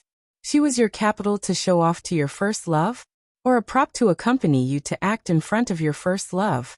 Either one was not what Yi-ro needed and liked. She was Yi-ro. She was Yi-ro. If you like her, you like her. If you don't like her, you don't like her. Friends were friends, and girlfriends were girlfriends. No disguise, no exaggeration. Frank, white, and clean. Besides, you were so anxious to prove it. You couldn't prove that Yi-ro was your girlfriend, but it only proved that you cared about Phoenix's attitude. You cared about Phoenix's attitude, but you ignored Yi-ro's attitude. How could Yi-ro not be angry? Thinking that Fong Yan dared to treat her as a substitute, Yi-ro couldn't suppress her anger. She wanted to beat the crap out of him. If she didn't feel sorry for him lying in the snow and telling the story of a lovelorn, she thought she would really do that. She hesitated for a long time and wanted to ask, "Do you want to die?" In the end, the question that came out of his mouth was, "What is ice fishing?" which did not require any technical content. She was such a smart woman. How could she not understand what it meant to fish from the ice? The funny thing was that the idiot actually explained to her all the way, and his expression was so serious. The great ancestor held Yi-ro's hand, laughing so hard that she gasped for breath. She said, "Oh my son, my little girl has never been bullied like this before. That guy, if he dares to come here again, I'll break his legs." "What did he do?" Fong Mansion. In the living room, Fong Yan said proudly to his mother, "Lu Wan. We had a good chat. We caught birds together, ate, drank, and even took a walk back. I sent her to her doorstep." When Fong Yan and Yi-ro made an appointment to take a walk in the snow, all eyes in Swallow Dock were attracted to them. Everyone knew that the Fong family and the Yi family were not on good terms. The annual martial arts competition between the two families was the best proof. Even better proof was that the little girl of the Yi family, Yi-ro, had never shown mercy to the Fong family's Fong Yan. But this time, when Fong Yan suddenly came back, he suddenly visited the Yi family with gifts and asked Yi-ro out for a walk, which attracted many people's guesses. What kind of show was this? The Yi family naturally paid attention to it. As soon as Fong Yan came back, he was pulled over by his mother for questioning. Did you kowtow to the great ancestor? Lu Wan asked with uncertainty. Yes, I did, Fang Yan said. The great ancestor is eating cucumbers. It seems that he has good teeth. Miss Yi, why did she agree to go out for a walk with you? Fang Yan was stunned and thought. My mother doesn't believe in her son's charm. Isn't it normal for me to ask a little girl out for a walk? What's there to doubt? Maybe it's because we have a good relationship, Fang Yan said. She's beaten me up for so many years. She treats me differently from others. That's true. Lu Wan nodded. You really didn't fight this time? I didn't fight. Fang Yan had to repeat this sentence again and said, I went to the Yi family to thank them. Why did I fight? After today's conversation, my relationship with Yi Ro has improved by leaps and bounds. She is a little different from what I knew before. Fang Yan thought of her sad expression when she saw the flock of birds desperately hitting the net, and those young birds refused to leave for a long time. He said, she is very kind. He touched his nose that was still hurting and added, of course most of the things we know are the same. She is still as brutal and violent as before. For some reason, she likes to beat people. Fang Yixing pretended to walk into the living room by accident. He glanced at Fang Yan and asked, Did you see the great-uncle Fang? Yes, Fang Yan said. The great-uncle Fang his father mentioned was the eldest of the Yi family's 3 tigers, Yi Daowen. The eldest was dedicated to cultivation, and his skills were unfathomable. The second eldest, Yi Daoxian, worked in the military, and was a very powerful senior official in the General Staff headquarters. The third eldest, Yi Daoling, was mainly engaged in economic research. He was a core figure in the Yanhuang Kingdom's think tank. This was the origin of the Yi family's 3 tigers, and the reason why the Yi family had a high status in Swallow Dock. Sanhu was an extremely filial person. Sanhu's father and uncles were also filial people. Therefore, the great ancestor was like an ancestor in the Yi family. Usually, no one objected to what she said. She doted on Yi Ro. Yi Ro was the pearl of the Yi family. Of course, even if she didn't dote on Yi Ro was still the pearl of the Yi family. The title of the number 1 of the younger generation in Neijiang was very beneficial to the Yi family. She had achieved so much at such a young age. Who knew how far she would go in the future? What did he say? Fang Yixing asked. We chatted for a while. He told me to go in and kowtow to the great ancestor. I went in. Fang Yan said with a smile.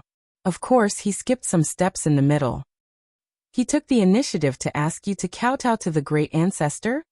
A light flashed in Fang Yixing's eyes. Yes, Fang Yan nodded and said. Fang Yixing smiled with relief and said, You should visit the old man sometimes. You should also ask Miss Yi. She is more powerful than you, and she entered that realm earlier than you.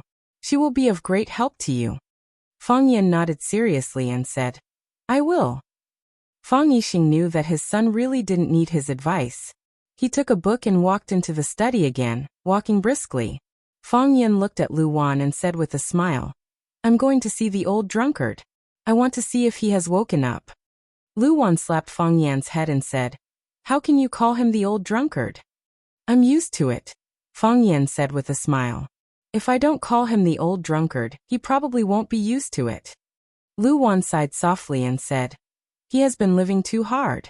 I'll ask the kitchen to make some dishes and send them over. You can drink with him. Perhaps it was because the land in Swallow Dock was not worth much money, but every family and household in Swallow Dock lived in a large courtyard. The courtyard was divided into the front yard and the backyard. The front yard was small and refined, while the backyard was wide and dense. Some of the backyards were like a maze, with many important or very unimportant people living there. There was an independent small courtyard near the back door of Fang Yan's backyard. That small courtyard was the old drunkard's residence. Before he got close, the smell of wine had already hit his nose. The smell of wine was mixed with the cold air and transmitted into his body through his nostrils. His heart and lungs were filled with the strong smell of shadaozi. The courtyard was filled with big jars, and the jars were filled with shadaozi. The old drunkard only drank shadaozi, and he only drank the shadaozi that he brewed himself. Fang Yan asked him the reason, but he said that he had no money to buy it. Fang Yan didn't believe his nonsense. No matter how poor the Fang family was, they could not afford to buy Shadaozi that he drank more than 10 kilograms or dozens of kilograms a day. He must be afraid that the Shadaozi outside was formaldehyde mixed with water, which would cause his body to be poisoned. Fang Yan once again realized that the problem of food safety could not be ignored. Even these martial arts masters were afraid of being poisoned. The door of the courtyard was not closed, and the door had never been closed.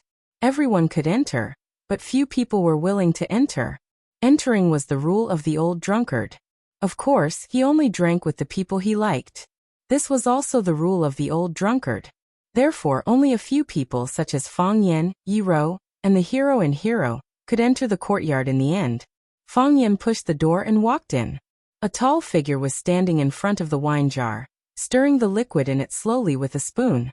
Bursts of wine fragrance came out, with the intoxicating smell of food and alcohol. The man was wearing a loose robe of indistinguishable color, and his long hair was loose on his shoulders.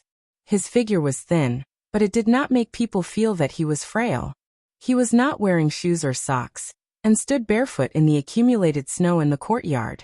The loose robe with big sleeves, the barefoot drinking wine, the long hair draped over his shoulders, and the cultured and refined man.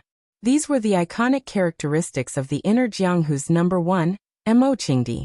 The people of Swallow Dock all knew that the reason why Bai Xiu dressed like that was to imitate Mo Qingdi, because Mo Qingdi was Bai Xiu's idol. Many people said that Bai Xiu had already grasped 70% of Mo Qingdi's essence, but Fang Yan, who understood Mo Qingdi, felt that Bai Xiu only had the appearance, but not the spirit. Mo Qingdi's every move was casual and natural, but Bai Xiu's words and actions always gave people a feeling of bashfulness and stiffness. Of course, this could not be ruled out because Fang Yan had always been hostile to Bai Xiu. "You're here?" the old drunkard asked. "I'm coming," Fang Yan answered. This was the usual question and answer he would have with the old drunkard every time he came. "I'll treat you to a drink," the old drunkard said. He lifted the spoon in his hand, and a silver river rose from the big jar, rushing toward Fang Yan. The wine fragrance was heavy, and the knife intent was heavy. Sometimes he really was as sharp as a knife. Fang Yan's expression became solemn.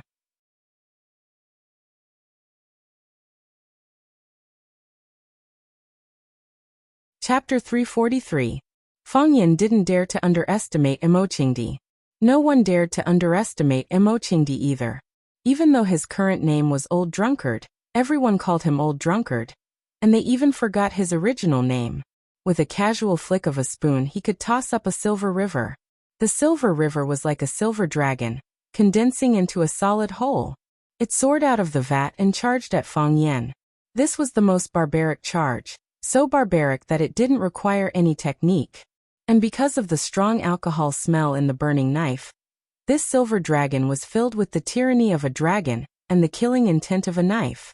Dragons were the most powerful and arrogant creatures in the world. Those who stood in their way would die, and those who stood in their way would perish. Although this was a wine dragon, and although its strength was greatly reduced compared to the truth, it still had the power to destroy insignificant humans. Boom! The dragon's head slammed into Fang Yan. That small silver dragon opened its bloody mouth as if it wanted to swallow Fang Yan whole. Whoosh! The Taiji heart spun, and the Taiji realm unfolded naturally. Even Fang Yan's subconscious felt that he was in danger, and his body automatically reacted. In the Taiji realm, this silver dragon was even clearer, and its momentum was even more ferocious. Fang Yan could clearly see the crystal-clear water droplets. These countless violent water droplets formed this water dragon, singing a passionate battle song, baring its fangs and brandishing its claws in preparation for battle. Fang Yan stretched out a finger. That finger didn't block the dragon's head, because the impact of the dragon's head would fracture or break his finger. His finger pointed at the dragon's spine in the middle of the dragon's body. The rebound force of the dragon's spine was astonishing, almost bouncing off his finger. Fang Yan was very stubborn, and forcibly pierced a large hole in the dragon's spine. Slashing the dragon's spine. Hit the snake where it hurts, slashing the dragon's spine. Bang! The silver dragon split into two, and the energy in the middle was no longer connected. It couldn't support the entire silver dragon, and the dragon's body exploded. As the rain fell, Fang Yan opened his mouth and drank the wine that splashed over. Good wine, Fang Yan praised loudly. Everything has been removed, only wine and poetry remain. How can you drink without a vessel? Mo Qingdi raised his hand and slapped the vat. The wine vat that was half the height of a man under his feet was lifted off the ground and smashed towards Fang Yan. Fang Yan took the plum blossom steps and stretched out one hand. Just as the wine jar was about to reach him, he took a step forward and slapped the edge of the wine port with his right hand. A majestic atmosphere came from above the wine jar, rejecting Fang Yan's guidance and control. This was not the gravity of the wine jar, but the residual flow of qi from Mo Qingdi's slap. Fang Yan slapped the vat with one hand, and his body spun rapidly. His feet stepped on the 12 plum blossom palaces, and he spun the wine jar around like a spinning top. Hoo-hoo-hoo, the wind howled, and the snow swirled. The green-robed youth carried the wine jar to show off his skills, heroic and unrestrained. When he felt that the old drunkard's slap on the wine jar had completely dissipated, Fang Yan had gained full control of the wine jar. Boom! Fang Yan suddenly raised the wine jar with one hand, and the wine inside the jar poured out like a sudden waterfall. Fang Yan opened his mouth and gulped. The wine flew out quickly, and so did Fang Yan. No matter how fast he drank, it was not as fast as pouring the wine out of the jar. Thus a large amount of wine was poured over Fang Yan's face, head, clothes, and neck. His entire person became a drunkard, who, after taking a big gulp, Fang Yan finally felt satisfied, and casually threw the huge jar that weighed hundreds of pounds to the old drunkard. The old drunkard caught the jar and also took a big gulp. The difference was that he poured slowly, and drank boldly. Not a single drop of wine spilled out, and not a single drop was wasted. The old drunkard drank for a very, very long time. Fang Yan was also used to this way of drinking. Boom! The old drunkard reached out, and the wine jar fell back to its original place. The two looked at each other and laughed. Fang Yan laughed happily, and the old drunkard laughed happily.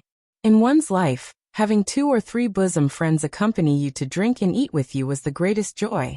The stray cat in the corner was scared away, and the rat that stole the wine was startled. Even the fluttering snowflakes didn't dare to get close to him. From point to line, is this the evolved heart of Tai Chi? The old drunkard didn't look at Fang Yan, and turned to walk back to the hut.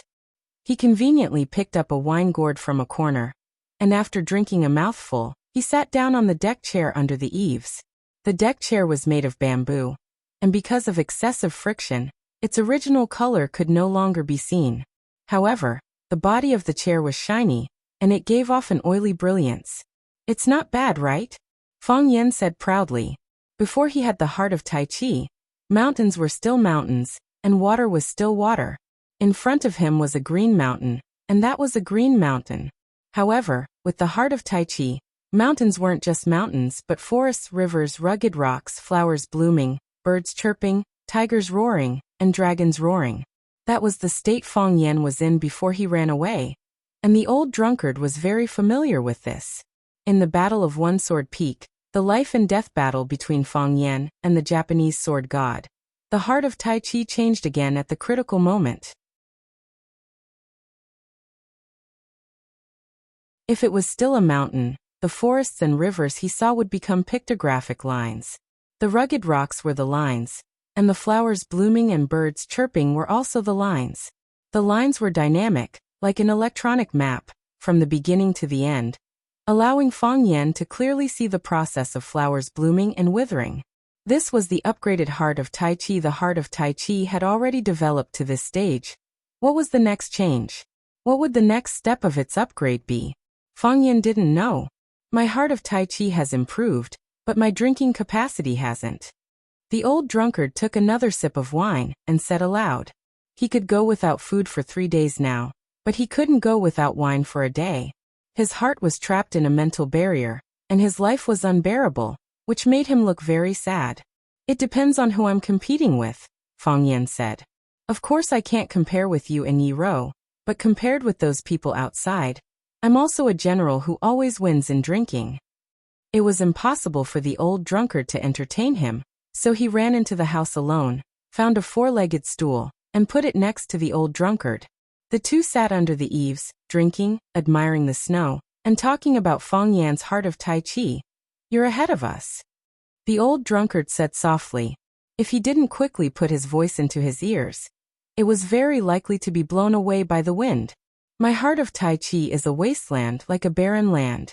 Not even a blade of grass grows, withered and cracked. The cracks are like mocking smiling faces. Apart from receiving mockery and despair, there is nothing to be gained.